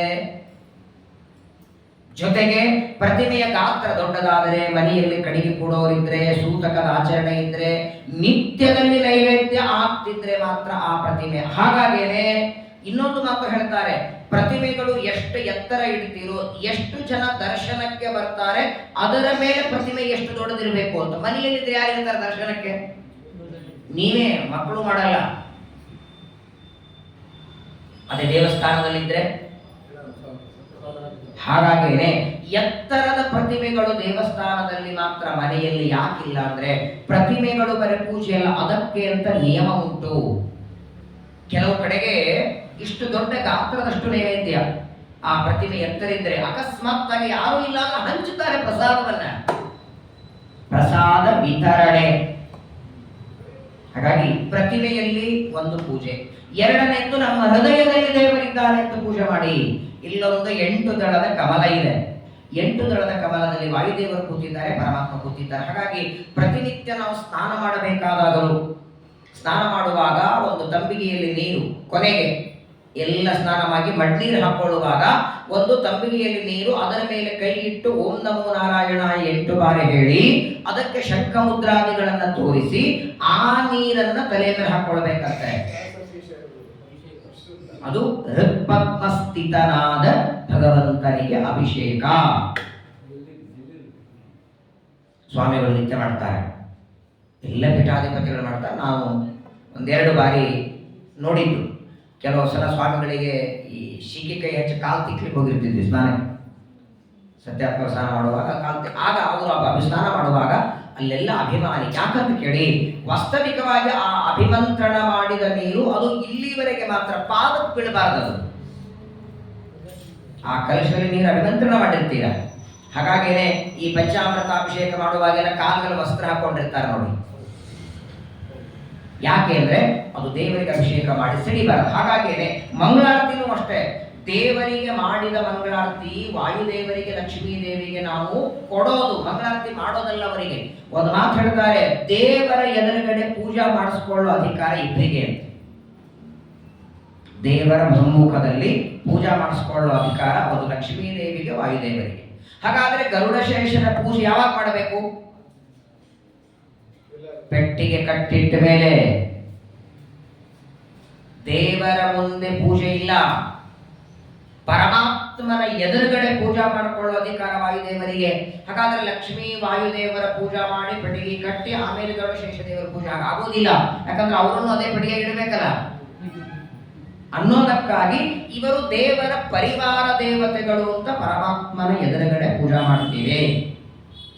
ಹಾಗಾಗಿ ನೋಡಿ, ನೀವು ಅನೇಕ ಯತಿಗಳಲ್ಲಿ ನೋಡಬಹುದು, ಸಂಸ್ಥಾನ ಪೂಜೆಯಾಗಿ ತಮ್ಮ ಪ್ರತಿಮೆಗಳೆಲ್ಲ ಮುಚ್ಚಿಟ್ಟ ಮೇಲೆ ಆನಂತರ ಗುರುಗಳಿಗೆ ಹಸ್ತೋದಕ, ಮಂಗಳಾರತಿ, ತಮ್ಮ ಗುರುಪಾದ ಪೂಜೆ ಆಮೇಲೆ ಮಾಡ್ತಾರೆ. ವಾಸ್ತವಿಕವಾಗಿ ಯತಿಗಳು ಮಾಡಬೇಕಾದ ಹಸ್ತೋದಕ ಅಥವಾ ವೈಶ್ವದೇವನು ಕೂಡ ಪರಮಾತ್ಮನನ್ನ ಪೂಜೆ ಮುಗಿಸಿದ ಮೇಲೆ ಮಾಡಬೇಕು. ಯಾಕಂದ್ರೆ ನಾವು ವೈಶ್ವದೇವ ಆದ್ಮೇಲೆ ಹಸ್ತೋದಕ ಮಾಡಬೇಕು. ಆ ವೃಂದಾವನ ಒಳಗೆ ಇಡಬೇಕಲ್ಲ ಪೆಟ್ಟಿಗೆಯಲ್ಲಿ. ಹಾಗಾಗಿ ನಾವೆಲ್ಲ ಮಾಡ್ತೀವಿ. ಅದಕ್ಕಾಗಿಯೇ ದೇವರ ಪೂಜಾ ಕೊನೆಗೆ ಒಂದು ಮಂತ್ರ ಹೇಳ್ತೀವಿ, ಯಾಚೇಹಂ ಕರುಣಾ ಸಿಂಧು ಯಾವಜ್ಜೀವಮಿದಂತವ ಅದೈನ್ಯಂ ದೇಹ ಧಾರಣಯಂಚ ತ್ವತ್ಪಾದಾಂಬುಜ ಸದ್ರತಿಂ ಅನಾದ್ಯನಂತ ಕಾಲೇಶು ಭೃತ್ಯೋಹಂ ತ್ವಾಮಿ ಮೇ ಪ್ರಭೋ ತ್ವಂ ತುಷ್ಟೋ ವಾತರುಷ್ಟೋ ವಾ ತ್ವಾಂ ವಿನಾ ಮೇ ಗತಿರ್ನಹಿ ತ್ವದ ಭೃತ್ಯ ಭೃತ್ಯ ಪರಿಚಾರಕ ಭೃತ್ಯ ಭೃತ್ಯ ಭೃತ್ಯಸ್ಯ ಭೃತ್ಯ ಇತಿ ಮಾಂ ಸ್ಮರ ಲೋಕನಾಥ. ಕಡ್ಡಾಯವಾಗಿ ಇದನ್ನು ಹೇಳಲೇಬೇಕು. ಒಬ್ಬ ಆಚಾರ್ಯ ನಮ್ಮನೆ ಊಟಕ್ಕೆ ಬಂದ್ರೆ ಅಕಸ್ಮಾತ್ ಮಡಿ ಮೈಲಿಗೆಯಿಂದ ಸ್ವಲ್ಪ ವ್ಯತ್ಯಾಸ ಆದರೂ ನಾನು ಊಟ ಮಾಡಲ್ಲ ಅಂತ ಎದ್ದು ಹೋಗಿ ಬಿಡ್ತಾರೆ. ಪರವಾಗಿಲ್ಲ ಆಚಾರ್ಯ ಒಂದಿನ ಅಡ್ಜಸ್ಟ್ ಮಾಡ್ಕೊಳ್ಳಿ ಅಂದ್ರೆ ಮಾಡ್ತಾರ? ನಾವು ಮಾಡೋ ಮಡಿ ಮೈಲಿಗೆಯಲ್ಲೋ ಅಥವಾ ಯಾವುದೋ ಒಂದು ಸಣ್ಣ ನಮ್ಮಿಂದ ಅಲ್ಪ ತಪ್ಪು ನಡೆದರೂ ನಾನು ಇರಲ್ಲ, ನಾನು ಹೋಗ್ತೇನೆ ಅಂತ ಎದ್ದು ಹೋಗೋರಿದ್ದಾರೆ.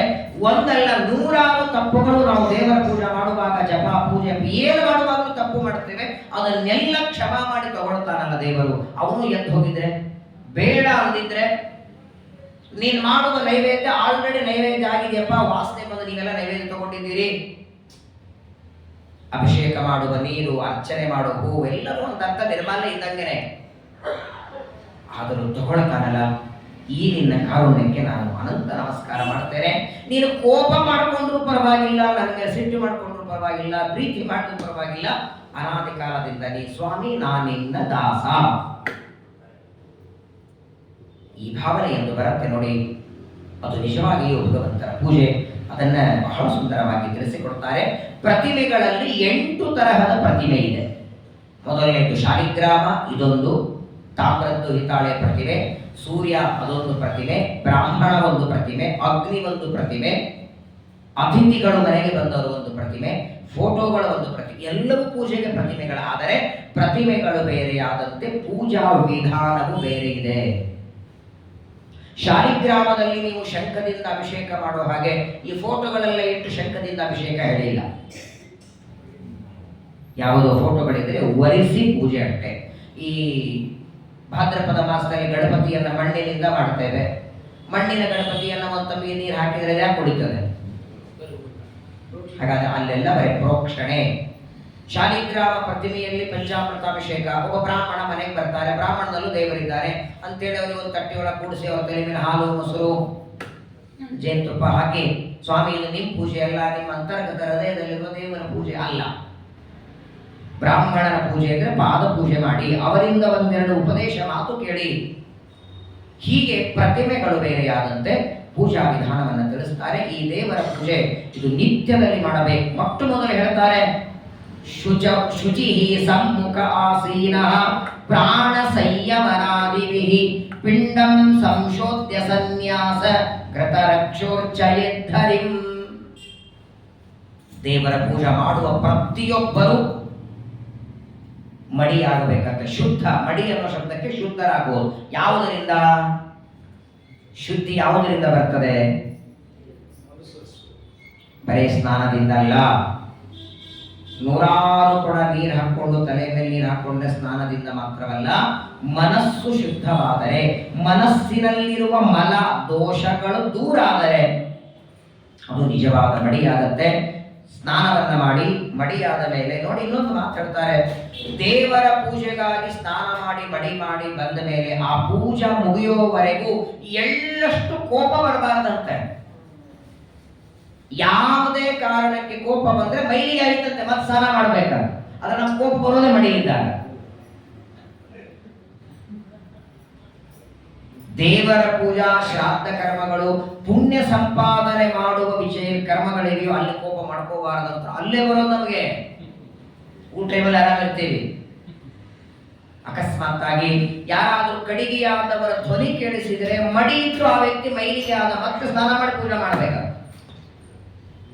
ಒಂದು ಬಾರಿ ದೇವರ ಪೂಜೆಗಾಗಿ ಮಡಿಯಿಂದ ಸ್ನಾನ ಮಾಡಿದರೆ ಅಶುದ್ಧವಾದ ಪದ. ಅದಕ್ಕೆ ಶುಚಿ ಸಮ್ಮುಖ ಆಸೀನ, ಶುದ್ಧನಾಗಿ ದೇವರ ಪೂಜೆಯನ್ನು ಮಾಡಬೇಕು. ಪೂಜೆ ಮಾಡುವುದಕ್ಕೆ ಕೆಳಗೆ ಆಸನ ಇರ ನೋಡಿ, ಆಸನ ಇಲ್ಲಿ ಏನೂ ಮಾಡಬಾರದು. ಕೆಳಗಡೆ ಕೂತ್ಕೊಳ್ಳುವ ಆಸನ ಇಲ್ಲದೆ ಯಾವ ಕರ್ಮ ಪೂಜೆ ಬಿಡಿ. ವಾಸ್ತವಿಕ ಹೇಳೋದಾದ್ರೆ ಊಟ ಮಾಡಬೇಕಾದ್ರೂ ನಮ್ಮ ಕೆಳಗೆ ಆಸನ ಹಾಕೊಂಡು ಕೂತಿರಬೇಕು. ಈ ಒಂದು ವಿಚಾರದಲ್ಲಿ ಮಹಾರಾಷ್ಟ್ರ ಕಡೆ ತುಂಬಾ ಬುದ್ಧಿವಂತರು. ಅವರು ಎಲೆ ಹಾಕೋದಕ್ಕೆ ಮೊದಲು ಆಸನ ಹಾಕ್ತಾರೆ.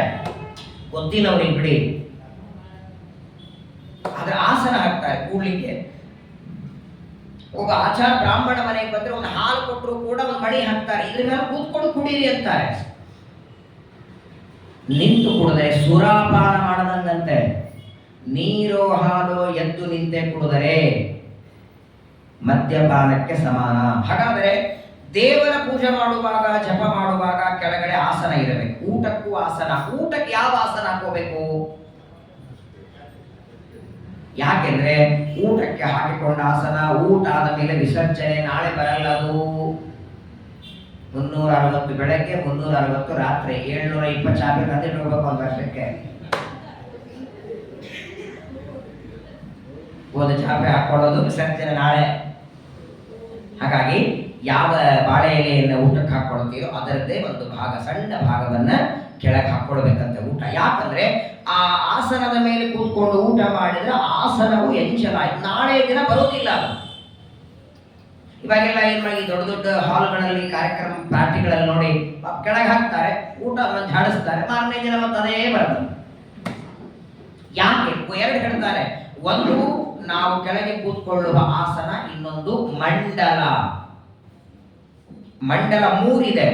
ಒಂದು ತ್ರಿಕೋಣ ಮಂಡಲ, ಒಂದು ಗುಂಡು ಮಂಡಲ, ಇನ್ನೊಂದು ಚೌಕು ಮಂಡಲ. ತ್ರಿಕೋಣ ಮಂಡಲ ಒಬ್ಬ ವ್ಯಕ್ತಿ ದೇಹ ಬಿಟ್ಟ ಮೇಲೆ 10 ದಿನದ ಕರ್ಮ ಆಗ ಮಾತ್ರ ಮಾಡತಕ್ಕದ್ದು.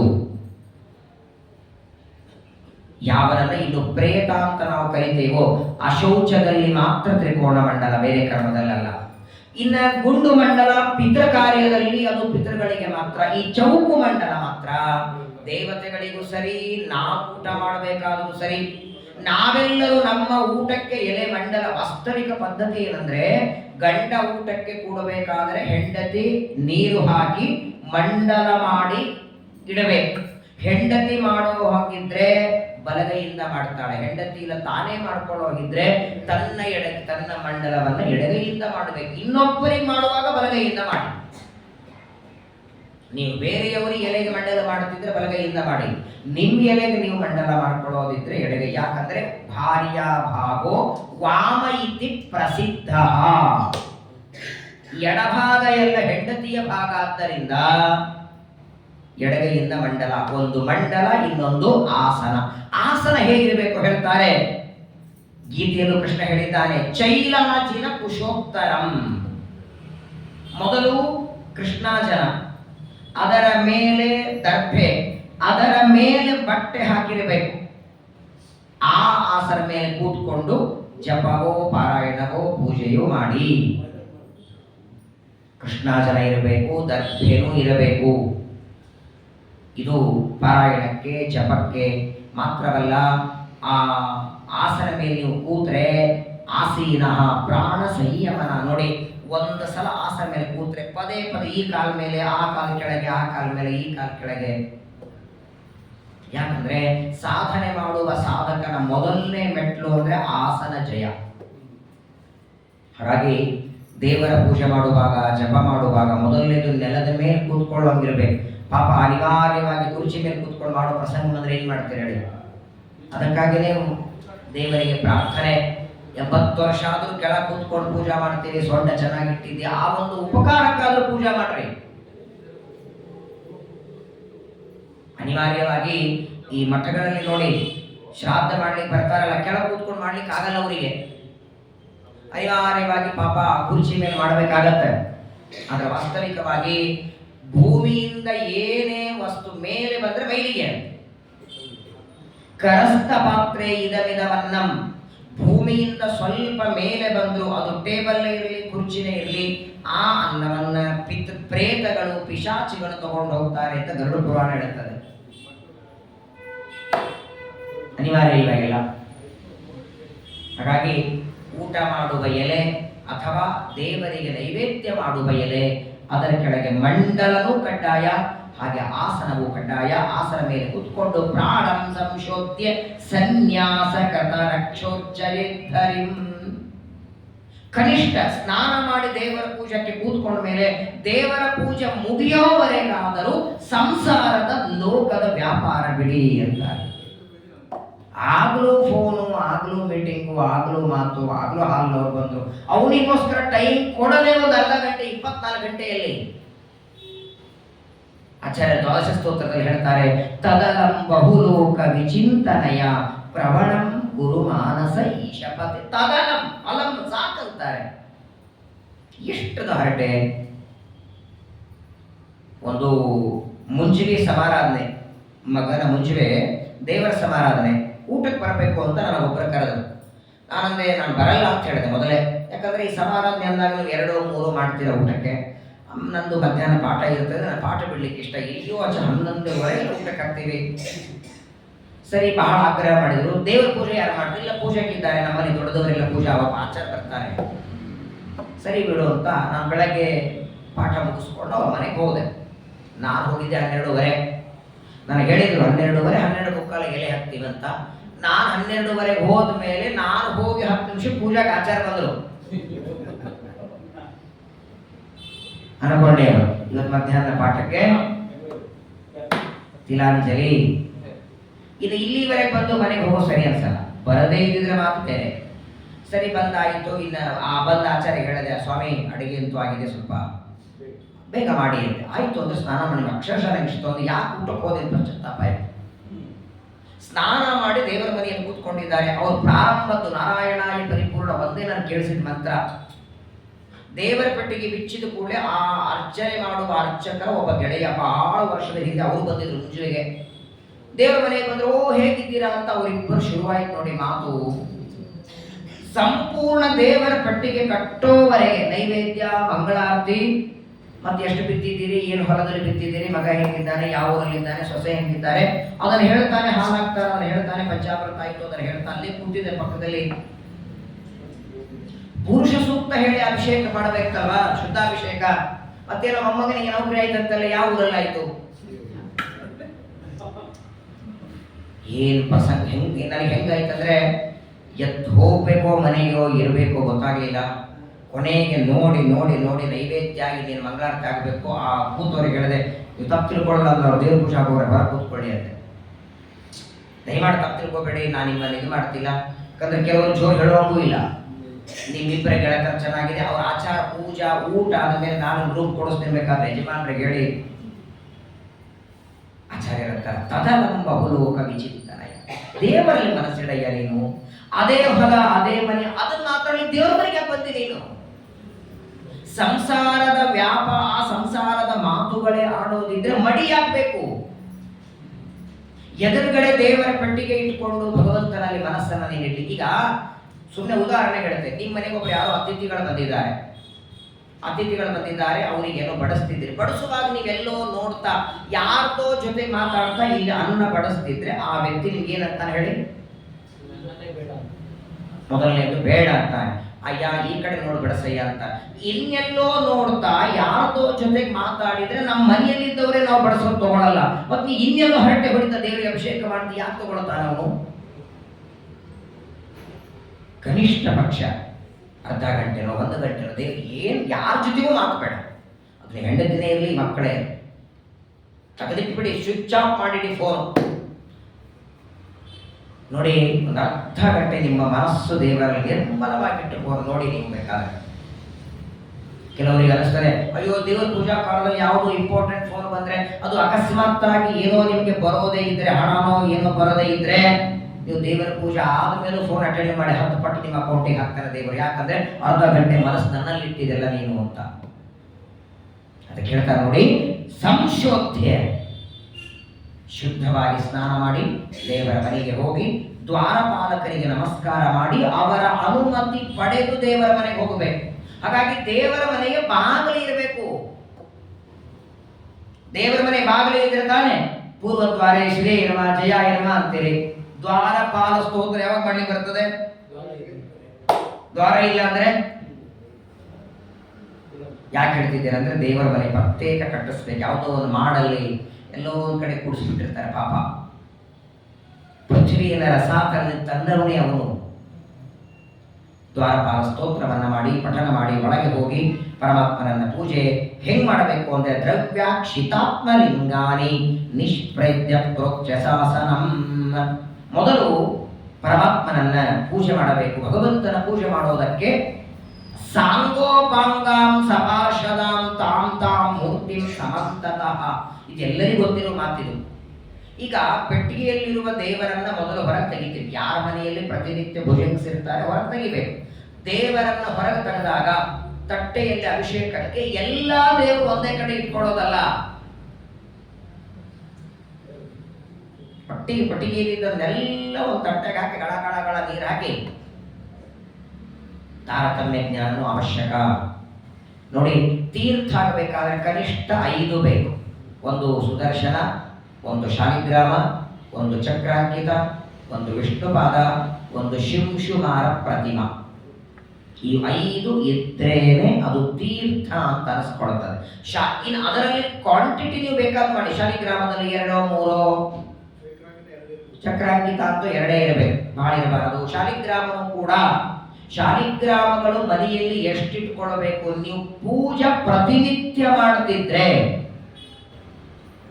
ಶಾಲಿಗ್ರಾಮದಲ್ಲೂ 2 ಭಾಗ ಇದೆ. ವಾಸುದೇವ ಶಾಲಿಗ್ರಾಮ, ಲಕ್ಷ್ಮೀನಾರಾಯಣ ಶಾಲಿಗ್ರಾಮ, ಸೌಮ್ಯ ಶಾಲಿಗ್ರಾಮಗಳು. ಕದಾಚಿತ್ ನೈವೇದ್ಯಕ್ಕೆ ಅನ್ನ ಮಾಡ್ಲಿಕ್ಕಾಗದಿದ್ದರೂ ಹೂವು ಹಣ್ಣುಗಳಿಂದ ನೈವೇದ್ಯ ಮಾಡಿ ಪೂಜೆ ಮಾಡಬಹುದಾದ ಶಾಲಿಗ್ರಾಮ. ನರಸಿಂಹ ಶಾಲಿಗ್ರಾಮಕ್ಕೆ ಕಡ್ಡಾಯ ನೈವೇದ್ಯ ಬೇಕಂತೆ. ನರಸಿಂಹ ಶಾಲಿಗ್ರಾಮ, ಷಟ್ಚಕ್ರ ಸೀತಾರಾಮ ಶಾಲಿಗ್ರಾಮ, ಆ ಶಾಲಿಗ್ರಾಮಗಳು ಮನೆಯಲ್ಲಿ ಪೂಜೆ ಮಾಡೋದಾದ್ರೆ ಮನೆಯಲ್ಲಿ ನಿಯಮಗಳು ಬಹಳ. ಅಷ್ಟು ಆಚರಣೆ ಮಾಡ್ಲಿಕ್ಕಾದರೆ, ಈಗ ಪೂರ್ವಜರಿಂದ ಬಂದಿದ್ರೆ ನೀವು ಏನ್ ಮಾಡ್ಲಿಕ್ಕಾಗಲ್ಲ. ನೀವಾಗೆ ನೀವು ದುಡ್ಡು ಕೊಡು ತಗೊಳ್ಬೇಕಾದಾಗ ಇದನ್ನು ಆಲೋಚನೆ ಮಾಡಿ. ಆಮೇಲೆ ಶಾಲಿಗ್ರಾಮದಲ್ಲೂ 2 ಭಾಗ ಬರ್ತದೆ. ಕೃಷ್ಣ ವರ್ಣ ಕಪ್ಪಗ ಶಾಲಿಗ್ರಾಮ, ಒಂದು ಸ್ವಲ್ಪ ಕೆಂಪು ಬಣ್ಣ ಶಾಲಿಗ್ರಾಮವೂ ಇರ್ತದೆ, ಕೆಂಪು ಬಣ್ಣ. ಆ ಶಾಲಿಗ್ರಾಮಗಳನ್ನ ಯತಿಗಳು ಮಾತ್ರ ಪೂಜೆ ಮಾಡಬೇಕಾಗ್ತದೆ, ಗೃಹಸ್ಥರಿಗಲ್ಲ. ಸ್ವಲ್ಪ ಕೆಂಪು ಬಣ್ಣದ ಶಾಲಿಗ್ರಾಮ ಇದ್ರೆ ಅದು ಯತಿಗಳಿಗೆ ವಿಶೇಷವಾಗಿ, ಯಾಕಂದ್ರೆ ಅದರಲ್ಲಿ ಪರಮಾತ್ಮನ ವಿಶೇಷವಾದ ಸನ್ನಿಧಾನ.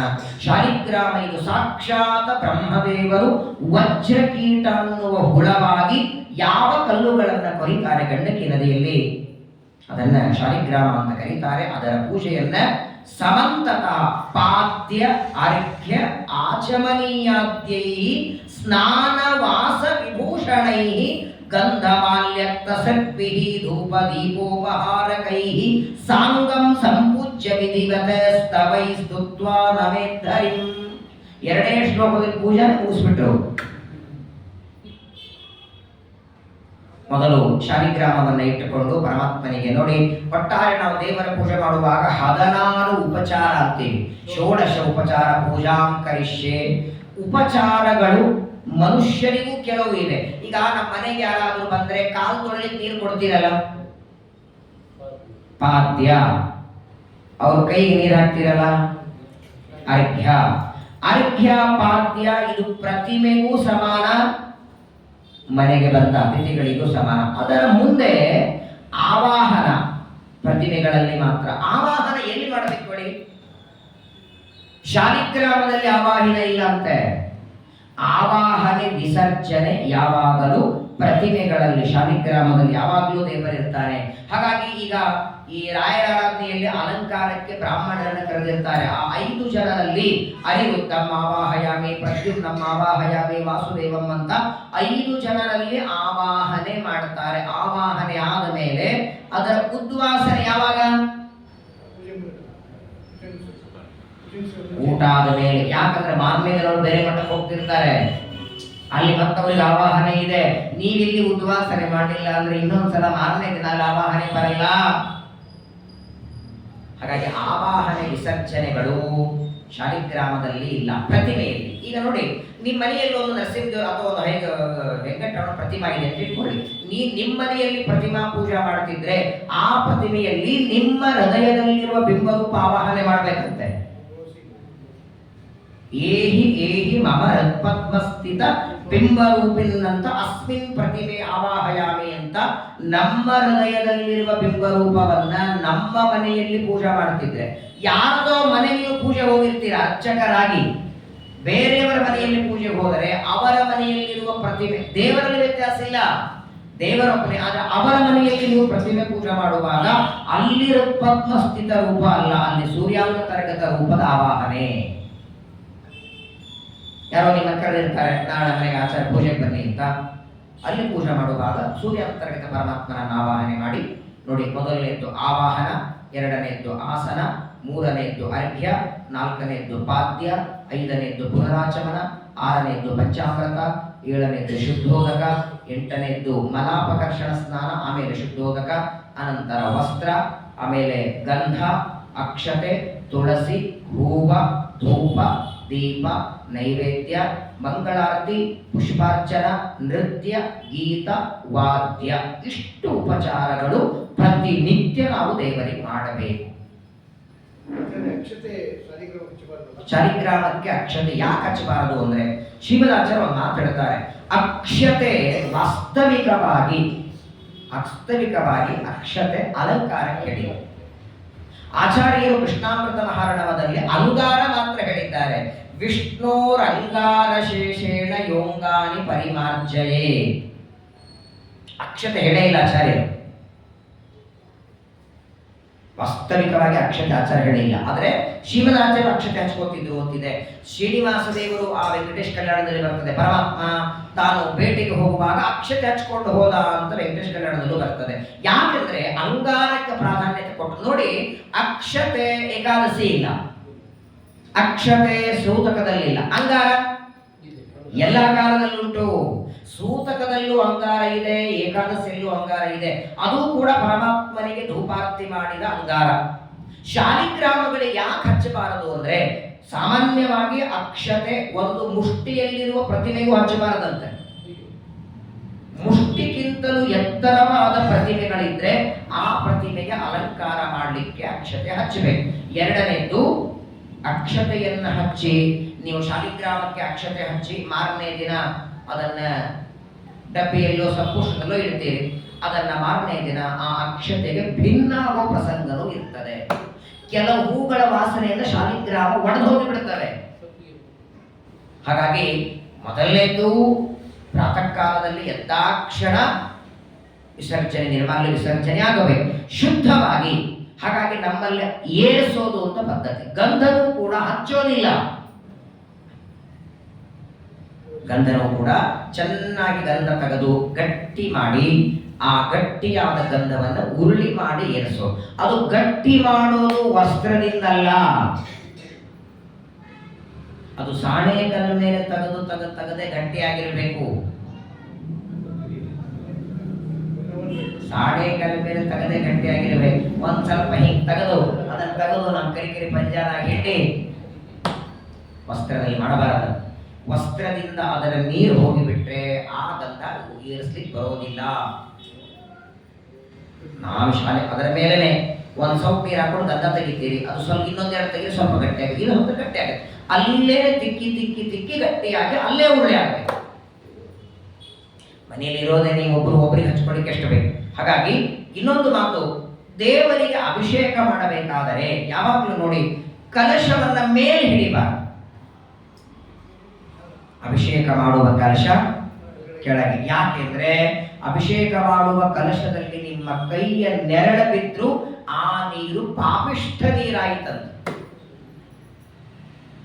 ಕೈಯ ನೆರಳ ಬಿದ್ರು, ಉಗುರು ತಾಕಿದರು, ಎಂಜಲ ಸಿಡಿದರು, ಆ ನೀರು ಅಭಿಷೇಕಕ್ಕೆ ಬರೋದಿಲ್ಲ. ಅಷ್ಟೇ ಅಲ್ಲ, ಕೆಲವರಿಗೆ ಪಾಪ ಅಭಿಷೇಕ ಮಾಡಬೇಕಾದ್ರೆ ಹಿಂಗೆ ಹಾಕೊಂಡು ಮಾಡಬೇಕು. ಗಂಟಿನೂ ಬಾರಿಸ್ಬೇಕಲ್ಲ, ಒಂದು ಕೈಯಲ್ಲಿ ಗಂಟೆ ಹಿಡಿದಿರ್ತಾರೆ, ಇನ್ನೊಂದು ಕೈಯಲ್ಲಿ ಶಂಖದಿಂದ ಅಭಿಷೇಕ ಮಾಡಬೇಕು. ಆ ಶಂಖದಲ್ಲಿ ನೀರು ಹಾಕೋದು ಹೆಂಗೆ?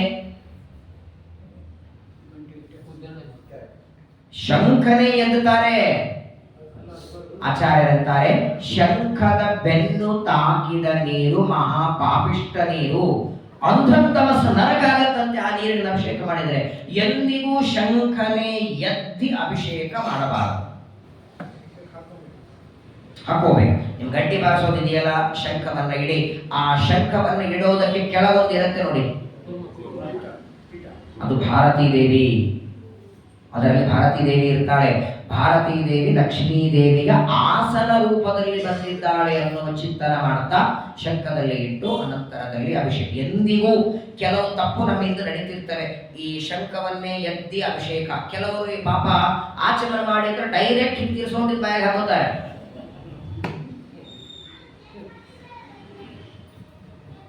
ನೋಡಿ, ಎಲ್ಲ ನದ್ಯಭಿಮಾನಿ ದೇವತೆಗಳ ಸನ್ನಿಧಾನ ಇಲ್ಲಿ, ಅದು ಮತ್ತೆ ಇಲ್ಲೇ ಬೀಳಬೇಕು.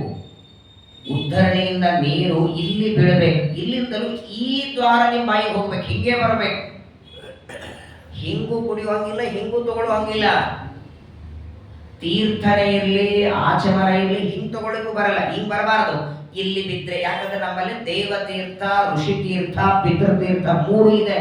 ಅದರಲ್ಲಿ ದೇವತೀರ್ಥ ಮಧ್ಯದಲ್ಲಿ. ಹಾಗಾಗಿ ಎಂದಿಗೂ ಡೈರೆಕ್ಟ್ ಆಗಿ ಆಚಮನ ಆಗಲಿ, ಡೈರೆಕ್ಟ್ ಆಗಿ ಶಂಖದಿಂದ ಆಗಲಿ ಮಾಡ್ತಕ್ಕದ್ದಲ್ಲ. ಬೇಕಾದಷ್ಟು ವಿಚಾರ ಇದೆ. ದೇವರ ಪೂಜಾ ವಿಚಾರದಲ್ಲೇನೆ ಅನೇಕ ವಿಚಾರಗಳು ಹೇಳ್ತಾರೆ. ಆ ಪರಮಾತ್ಮನ ಪೂಜೆಗೆ ಎಲ್ಲ ವ್ಯವಸ್ಥೆಯನ್ನ ಮಾಡಿ ನೋಡಿ. ಸಂಕಲ್ಪ ಮಾಡುವಾಗ ಷೋಡಶ ಉಪಚಾರ ಪೂಜಾ ಕರಿಷ್ಯೆ ಅಂತಂತೀವಿ. 16 ಉಪಚಾರಗಳಲ್ಲಿ ಮಾಡ್ತೀವಿ ಎಷ್ಟು? ಆವಾಹನೆ ನೆನಪೇ ಇರಲ್ಲ. ಆಸನ ಮಾಡಿದ್ರೆ ಮಾಡ್ತೀವಿ, ಬಿಟ್ಟರೆ ಬಿಟ್ಟಿರ್ತೀವಿ. ಒಂದ ಅಭಿಷೇಕ ಮಾಡಿರ್ತೀವಿ, ಅರ್ಚನೆ, ಧೂಪ, ದೀಪ. ಪೀಠ ಪೂಜೆನೂ ಕೂಡ ಏನ್ ಮಾಡಿರ್ತೀವಿ ನಾವು? ವಿಷ್ಣುರಾಸನ ಭೂತಾಯ ದಿವ್ಯರತ್ನಮಯಾಯ ಚ ಪ್ರಧಾನ ಪುರುಷೇಶಾಯ ಮಹಾಪೀಠಾಯ ತೇ ನಮಃ. ಇಷ್ಟೇ ತಾನೇ ಹೇಳೋದು ಅಲ್ಲ. ಪರಮಾತ್ಮನ ಪೀಠದ ಕೆಳಗೆ ಎಷ್ಟು ಜನ ದೇವತೆಗಳು? ಎಡಭಾಗದಲ್ಲಿ, ಬಲಭಾಗದಲ್ಲಿ, ಪೀಠದ ಕೆಳಭಾಗದಲ್ಲಿ ಒಂದು ಅರ್ಧ ಗಂಟೆ ಪೀಠ ಪೂಜೆ ಇದೆ. ಅದಕ್ಕಾಗಿ ನಮ್ಮಲ್ಲಿ ಒಂದು ಪದ್ಧತಿ ಏನು ಗೊತ್ತಾ? ನಾವು ದೇವರ ಪೂಜೆ ಮಾಡೋದಕ್ಕಿಂತ ಜ್ಞಾನಿಗಳು ಮಾಡಿದಾಗ ಯಾಕೆ ನೋಡ್ಲಿಕ್ಕೆ ಹೋಗ್ಬೇಕು ಅಂದ್ರೆ ಇಷ್ಟೆಲ್ಲ ಅನುಸಂಧಾನದಿಂದ ಮಾಡ್ತಿರ್ತಾರೆ. ಪೀಠ ಪೂಜಾನು ಎಷ್ಟು ಚೆನ್ನಾಗಿ ಬರಬರ ಮಾಡಿಬಿಡ್ತಾರೆ ಮತ್ತವರು. ಅಭಿಷೇಕ ಮಾಡಬೇಕಾದ ಶಂಕ ಕಲಶಗಳಲ್ಲಿ ಟೀಕಾರಾಯರು ಹೇಳ್ತಾರೆ 7 ಕಲಶ ಆದ್ರೂ ಕನಿಷ್ಠ ಇರ್ಬೇಕಂತ. ಸ್ನಾನೀಯ ಕಲಶ ಬೇರೆ, ಪೂರ್ಣ ಕುಂಭ ಬೇರೆ, ಪಂಚಪಾತ್ರ ಪೂರ್ಣಗೆ ಬೇರೆ, ಅಭಿಷೇಕಕ್ಕೆ ನೈವೇದ್ಯಕ್ಕೆ ಬೇರೆ, ನೈವೇದ್ಯ ಪ್ರೋಕ್ಷಣೆಗೆ ಬೇರೆ. ಕನಿಷ್ಠ 7, ಇಲ್ಲ ಅಂದ್ರೆ 5, ಇಲ್ಲ ಅಂದ್ರೆ ಒಂದೇ ಕಲಶ ಇಟ್ಟ ಅಭಿಷೇಕ. ಬಹಳ ಭಯಾನಕ. ಈಗ ನೋಡಿ, ದೇವರಿಗೆ ಅಭಿಷೇಕ ಮಾಡ್ತೀರಾ, ಷೋಡಶ ಉಪಚಾರಗಳಲ್ಲಿ ಅಭಿಷೇಕ, ಧೂಪ, ದೀಪ ಒಂದು 16 ಒಂದು 6 ಮಾಡ್ತೀವಿ. ದೇವರಂತಾನೆ ಮಾಡ್ತೀನಿ ಸಂಕಲ್ಪ ಮಾಡಿದ್ದೆ 16, ಮಾಡಿದ್ದೆ 6 ಮಾಡಿದ್ದೆಲ್ಲ. ಸಂಡಿಗೆ ಮಂಡಿಗೆ ಎಲ್ಲ ಗಿರಿಗಚ್ಚಿ ಚಕ್ಲಿ ಎಲ್ಲವೂ ಮಾಡ್ತೇವೆ ಅಂತ ಅಡಿಗೆಯವ್ರು ಲಿಸ್ಟ್ ಕೊಡ್ತಾರೆ. ಅವತ್ತಿನ ದಿನ ಅನ್ನ ಸಾರು ಒಂದೇ ಮಾಡ್ತಾರೆ. ಅಲ್ಲೋ ಮಾಡ್ತೀನಿ ಅಂತೆಲ್ಲ ಹೇಳಿದ್ದೆಲ್ಲ ನೀನು. ಎಲ್ಲ ಹೇಳದೆ ಆಗಿಲ್ಲ, 2 ತಿನ್ಬಿಡ್ರಿ ಹೂ ಅಂತೀವ. ಅದ್ರ ಪರಡೆಯು ನೀನು ಮೂಸ್ ಮಾಡೋ ದೇವರಿಗೆ ಷೋಡಶೋಪಚಾರ ಅಂತೀವಿ. ಕೊನೆಗೆ ಇನ್ನು ಬಹಳ ಆದರೆ ನೃತ್ಯ, ಗೀತ, ವಾದ್ಯ, ಸರ್ವರಾಜೋಪಚಾರ ತೇರಸ್ಬಿಡೋದಕ್ಷತಾಂ ಸಮರ್ಪಯಾಮಿ. ಆದರೂ ಕಾರುಣ್ಯ ಪರಮಾತ್ಮ ಅದನ್ನು ಕ್ಷಮ ಮಾಡ್ತಾನೆ, ಅನುಗ್ರಹ ಮಾಡ್ತಾನೆ. ದೇವರು ಅನಂತ ಅಪರಾಧಗಳು ಎಲ್ಲಲ್ಲಿ ಇರಲಾಗಿ ಭಿನ್ನಕ್ಕೆ ಬಾಯಿಲ್ಲವಯ್ಯ. ಈ ಅವನ ಮುಖ ತೋರಿಸ್ಲಿಕ್ಕೆ ನಮ್ಮ ಹತ್ರ ಆಗ್ತಿಲ್ಲ, ಆದರೂ ದೇವರು ಕ್ಷಮ ಮಾಡ್ತಾನೆ. ದೇವರಿಗೆ ಅಭಿಷೇಕದ ನಂತರದಲ್ಲಿ ಗಂಧ ಸ್ವಚ್ಛ ಒರೆಸಬೇಕು. ಶಾಲಿಗ್ರಾಮ ಎಷ್ಟೋ ಕಡೆ ಶಾಲಿಗ್ರಾಮ ಒರೆಸೋದೇ ಇಲ್ಲ, ಅಭಿಷೇಕ ಮಾಡಿ ಹಾಗೆ ಇಟ್ಟು ಬಿಡ್ತಾರೆ. ಸರ್ವತಃ ಮಾಡ್ತಕ್ಕದ್ದಲ್ಲ, ಶಾಲಿಗ್ರಾಮವನ್ನು ಸ್ವಚ್ಛವಾಗಿ ಒರೆಸಿ. ನೋಡಿ, ಕನಿಷ್ಠ ಪಕ್ಷ ವಸ್ತ್ರ 3 ಇರಬೇಕಂತ. ದೇವರಿಗೆ ನಿರ್ಮಾಲ್ಯ ಅಭಿಷೇಕ ಆದ ಮೇಲೆ ಒರೆಸೋದಕ್ಕೆ ಒಂದು ವಸ್ತ್ರ ಬೇರೆ, ಲಕ್ಷ್ಮೀದೇವಿ ಬ್ರಹ್ಮಾದಿಗಳಿಗೆಲ್ಲ ಒರೆಸೋದಕ್ಕೆ ಒಂದು ವಸ್ತ್ರ ಬೇರೆ, ಶುದ್ಧಾಭಿಷೇಕ ಆದ ಮೇಲೆ ಒರೆಸೋದಕ್ಕೆ ಒಂದು ವಸ್ತ್ರ ಬೇರೆ. ಕನಿಷ್ಠ 3 ಆದ್ರೆ ಇರಬೇಕು. ಒಬ್ಬರು ವಸ್ತ್ರ ಒಬ್ಬರು ಪಂಚನ ಒಬ್ಬರು ತಗೊಳ್ಳಲ್ಲ. ಹಾಗಾಗಿ ಇತರ ದೇವತೆಗಳಿಗೆ ಒರೆಸಿದ್ದನ್ನು ದೇವರಿಗೆ ಒರೆಸಬಾರದು. ಪ್ರತ್ಯೇಕವಾಗಿ 3 ವಸ್ತ್ರ ಇಷ್ಟಿಷ್ಟೇ ಸಾಕು. ಒರೆಸಿ ಶಾಲಿಗ್ರಾಮವನ್ನು ಇಟ್ಟು ಅನಂತರ ಹೂವು ತುಳಸಿಯನ್ನು ಏರಿಸಿ ಅನಂತರದಲ್ಲಿ ಪರಮಾತ್ಮನಿಗೆ ಧೂಪ, ದೀಪ, ನೈವೇದ್ಯ ನಮಗೆ 2 ಭಾಗ ಇದೆ. ವಾಸ್ತವಿಕವಾಗಿ ಏನೇನು ಪದಾರ್ಥ ಮಾಡಿರ್ತಾರೆ ಅದೆಲ್ಲವೂ ಇಟ್ಟು ನೈವೇದ್ಯ ಮಾಡಿ ಅಂತ ಬಡಿಸಿ ನೈವೇದ್ಯ ನಮ್ಮಲ್ಲಿಲ್ಲ. ತಟ್ಟಿಯೊಳಗೆ ಬಡಿಸಿ ಯಾವಾಗ ಬಂತು ಗೊತ್ತಾ ಈ ಪದ್ಧತಿ? ವಾಸ್ತವಿಕವಾಗಿ ತಟ್ಟಿಯೊಳಗೆ ಬಡಿಸೋದು ಯಾವಾಗ ಹೇಳಿ? ಅಡಿಗೆ ಮಾಡಿದ ಪಾತ್ರೆಗಳು ಎಷ್ಟು ದೊಡ್ಡದಿವೆ ಎತ್ಕೊಂಡು ಬರ್ಲಿಕ್ಕಾಗಲ್ಲ ಅನ್ನೋ ಪರಿಸ್ಥಿತಿ ಇದ್ರೆ, 10,000 ಜನರಿಗೆ ಅಡಿಗೆ ಮಾಡಿದ್ದಾರೆ, ದೊಡ್ಡ ಪಾತ್ರೆ ಇದೆ, ಅಷ್ಟು ತುಂಬ ನೈವೇದ್ಯ ಇಡ್ಲಿಕ್ಕಾಗಲ್ಲ ಅಂದ್ರೆ ತಂದು ಬಡಿಸಿ ಅದನ್ನು ಸೇರಿಸಿ ಅಂತ ಮಾಡಿದ್ದೆ. ಇಷ್ಟು ಅದರಲ್ಲಿ ಬಡಿಸೋದು ಎಲ್ಲಾ ಪದಾರ್ಥಗಳು ದೇವರ ಎದುರಿಗೆ ಇರಬೇಕು. ಅದರಲ್ಲಿಯೂ ಕೂಡ ಮಧ್ಯದಲ್ಲಿ ಅನ್ನ, ಅದರ ಬಲಭಾಗದಲ್ಲಿ ಪಾಯಸ, ಅದರ ಮೇಲ್ಭಾಗದಲ್ಲಿ ಕೋಸಂಬರಿ. ಅದಕ್ಕೂ ಕ್ರಮ ಕೊಡ್ತಾರೆ ಶ್ರೀಮದಾಚಾರ್ಯರು.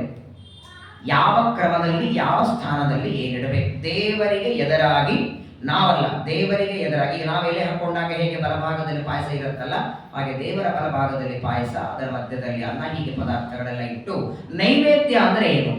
ಸಮಯ ಆಯಿತು, ದೇವರ ಪೂಜೆಗೆ ಇಷ್ಟು ಹೇಳಲಿಕ್ಕೆ ಇಷ್ಟೊತ್ತಿದೆ, ಮಾಡಲಿಕ್ಕೆ ಇಷ್ಟು.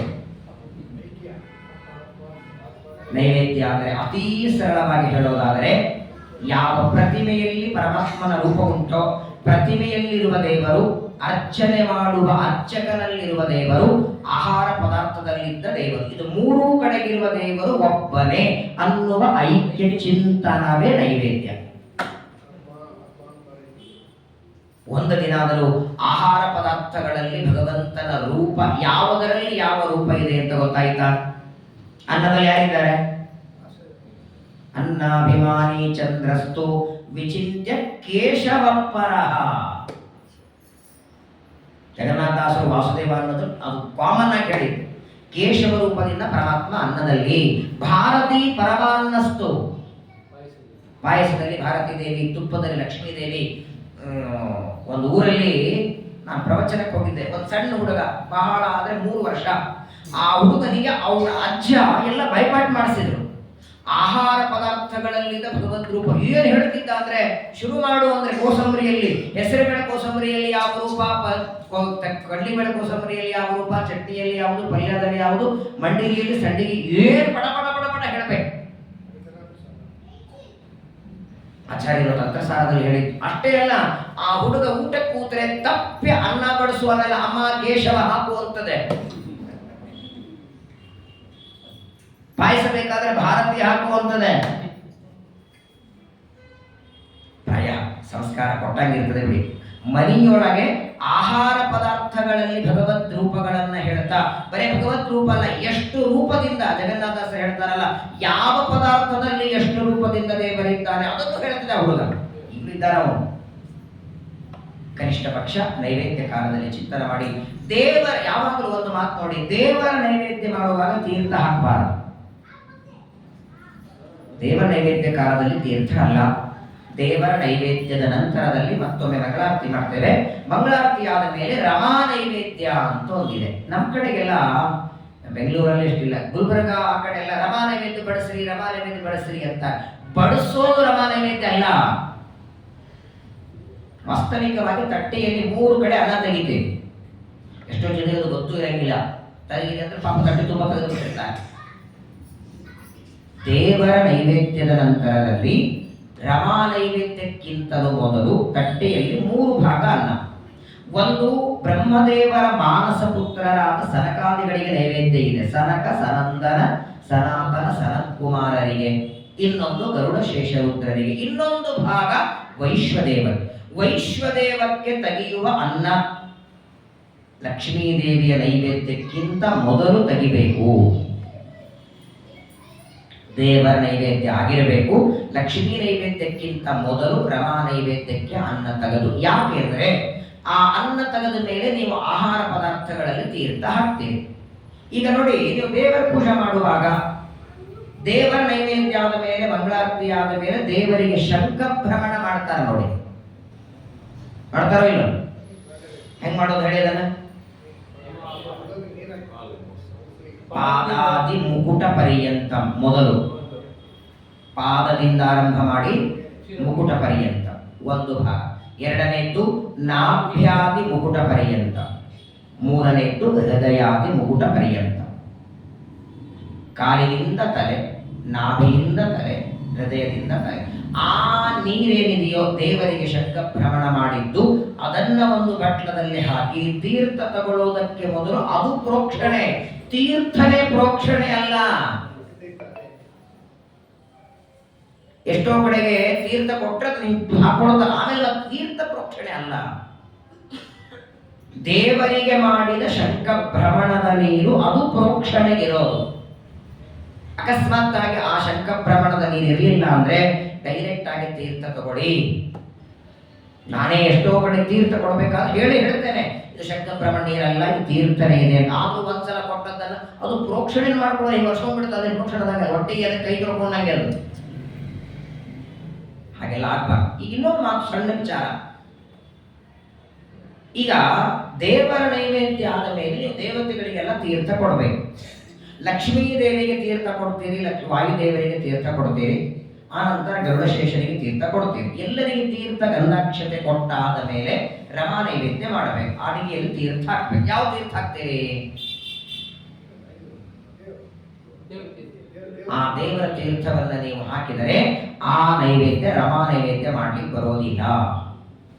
ಯಾಕಂದ್ರೆ ಲಕ್ಷ್ಮೀದೇವಿಯ ಕೆಳಗೆ ವಾಯುದೇವರಿಗೆ ಗರುಡಶೇಷರಿಗೆ ಕೊಟ್ಟ ತೀರ್ಥನೇ ನೀವು ಆಹಾರ ಪದಾರ್ಥಕ್ಕೆ ಹಾಕಿದರೆ ಆ ತೀರ್ಥದಿಂದ ರಮಾ ನೈವೇದ್ಯ ಬರುವುದಿಲ್ಲ. ಅದಕ್ಕೆ ತೀರ್ಥ ಎರಡಿರಬೇಕು. ಕೊಡುವ ತೀರ್ಥ ಬೇರೆ, ನೈವೇದ್ಯಕ್ಕಾಗಿ ಹಾಕುವ ತೀರ್ಥ ಬೇರೆ. ಅಕಸ್ಮಾತ್ತಾಗಿ ಒಂದೇ ಮಾಡಿದ್ರೆ ಮೊದಲು ನೈವೇದ್ಯಕ್ಕೆ ಹಾಕಿ ಆಮೇಲೆ ಇಲ್ಲಿ ಕೊಡಿ.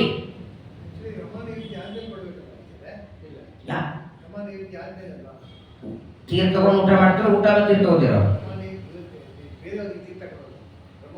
ನಿಮ್ಮಲ್ಲಿ ತೀರ್ಥ ತಗೊಂಡು ಊಟನ ಊಟ ತೀರ್ಥ ಮತ್ತೆ ನೈವೇದ್ಯ ಆದ್ಮೇಲೆ ಅಲ್ಲ, ಮೊದಲೇ ತೀರ್ಥ ಕೊಡೋದು. ತೀರ್ಥ ಕೊಟ್ಟಾದ್ಮೇಲೆ ನೈವೇದ್ಯ ಅಂದ್ರೆ ಊಟ ಇದ್ದಂಗ ಅವರಿಗೆ. ಹಾಗಾದ್ರೆ ಈಗ ಒಂದೇ ಲೋಟದಲ್ಲಿ ತೀರ್ಥ ಮಾಡಿದ್ರೆ ಒಂದು ಬಟ್ಲಕ್ಕೆ ಬದಸ್ಕೊಳ್ಳಿ.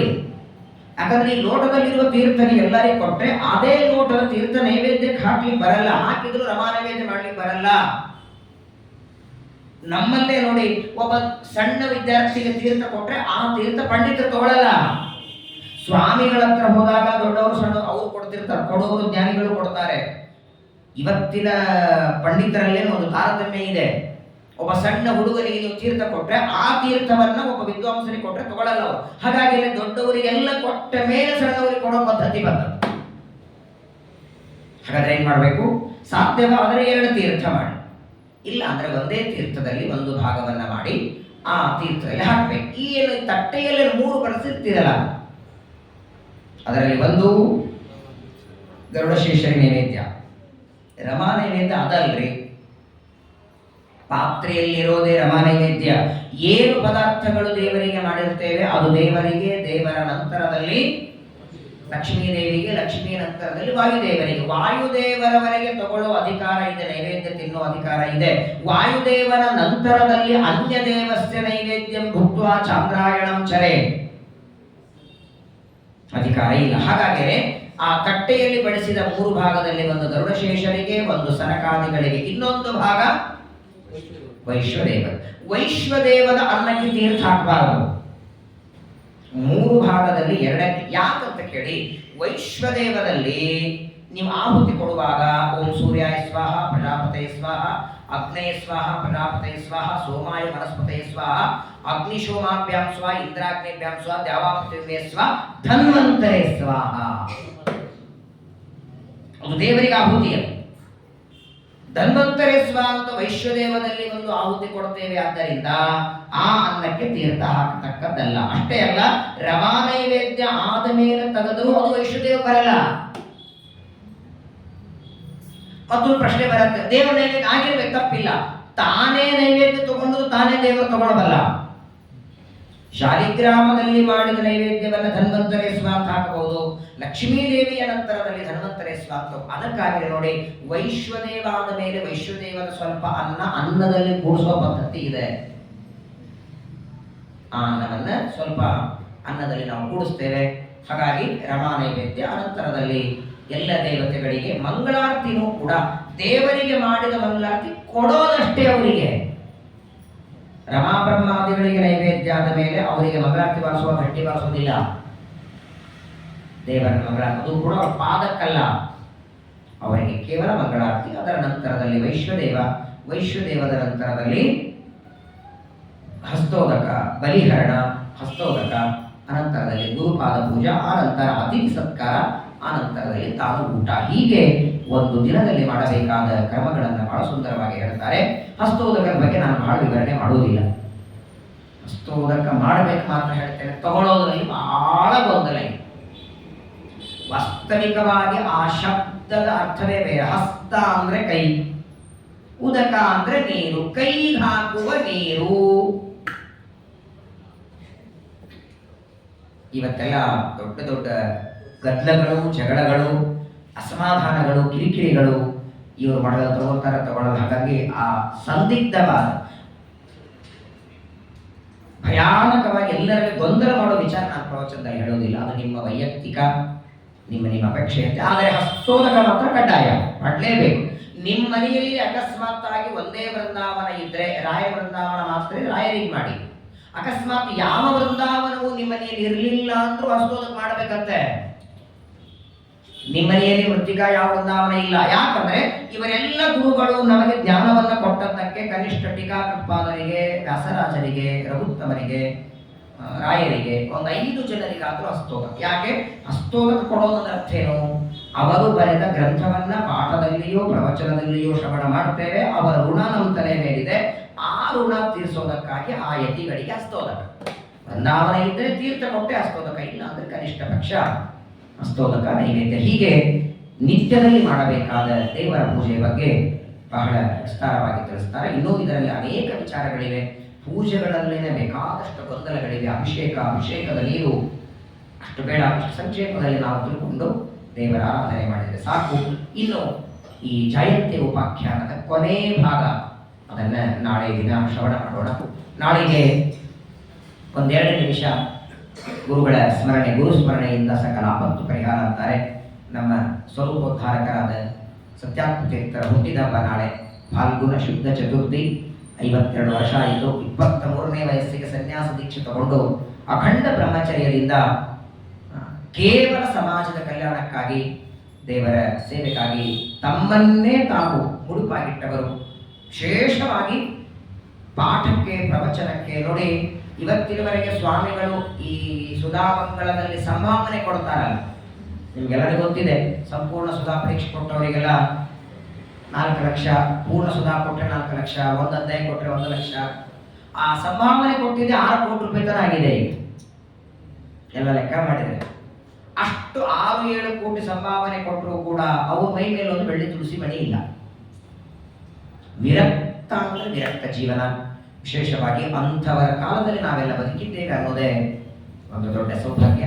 ಬಹಳ ಹೇಳೋದು ಎರಡೇ ಮಾತು ಅವರ ಬಗ್ಗೆ ತಿಳಿದು, ಅವರ ಜನ್ಮ ಮಹೋತ್ಸವ ನಾಳೆ ಆದದ್ದರಿಂದ ನಾಳೆಗೆ ಈ 5 ದಿನ ಪ್ರವಚನದ ತಾತ್ಕಾಲಿಕ ಮಂಗಳ ವಿಕಾಸಕನ್ನ ಮುಗುದಿಲ್ಲ. ಮತ್ತೆ ಮಾರ್ಚ್ 1ನೇ ತಾರೀಕಿನಿಂದ 9ನೇ ತಾರೀಕುವರೆಗೆ ಮತ್ತೊಂದು 9 ದಿನ ಇರುತ್ತದೆ. ಆ ಸಂದರ್ಭದಲ್ಲಿ ಪ್ರಾರಂಭದ 5 ದಿನ ಏಕಾದಶ ಸ್ಕಂದ, ಮುಂದಿನ 4 ದಿನ ದ್ವಾದಶ ಸ್ಕಂದ, 2 ಸ್ಕಂದಗಳ ಮಂಗಳವನ್ನ ಮಾರ್ಚ್ ತಿಂಗಳು ಅರ್ಥಾತ್ ಈ ವಿಶ್ವಾಸನಾಮ ಸಂವತ್ಸರದಲ್ಲಿ ಮುಗಿಸಿ ಮತ್ತೆ ಭಾಗವತ ಶ್ರವಣವನ್ನ ಮೇಲಿಂದ ಮೇಲೆ ಮಾಡುವಂತೆ ಅನುಗ್ರಹ ಮಾಡುವಂತ ದೇವರಲ್ಲಿ ಪ್ರಾರ್ಥನೆಯನ್ನು ಮಾಡೋಣ.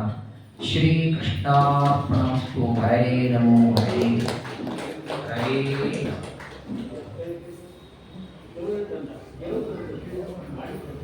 ವಿಶ್ವಾವಸುನಾಮ ಸಂವತ್ಸರ, ಉತ್ತರಾಯಣ, ಶಿಶಿರ ಋತು, ಫಾಲ್ಗುಣ ಮಾಸ, ಮಾಸ ನಿಯಾಮಕ ಪದ್ಮ ಗೋವಿಂದ. ನಾಳೆ ದಿನ 21ನೇ ತಾರೀಕು ಚತುರ್ಥಿ ತಿಥಿ, ರೇವತಿ ನಕ್ಷತ್ರ, ಭದ್ರಾ ಯೋಗ. ನಾಳೆಗೆ ವಿಶೇಷ ಏನಿಲ್ಲ. ಸತ್ಯಾತ್ಮತೀರ್ಥ ಶ್ರೀಪಾದಂಗಳವರ ವರ್ಧಂತಿಗೆ ಒಂದು ವಿಶೇಷವಾಗಿ ನೀವೆಲ್ಲ ಪ್ರವಚನ ಬರೋದೇ ಒಂದು ವಿಶೇಷ.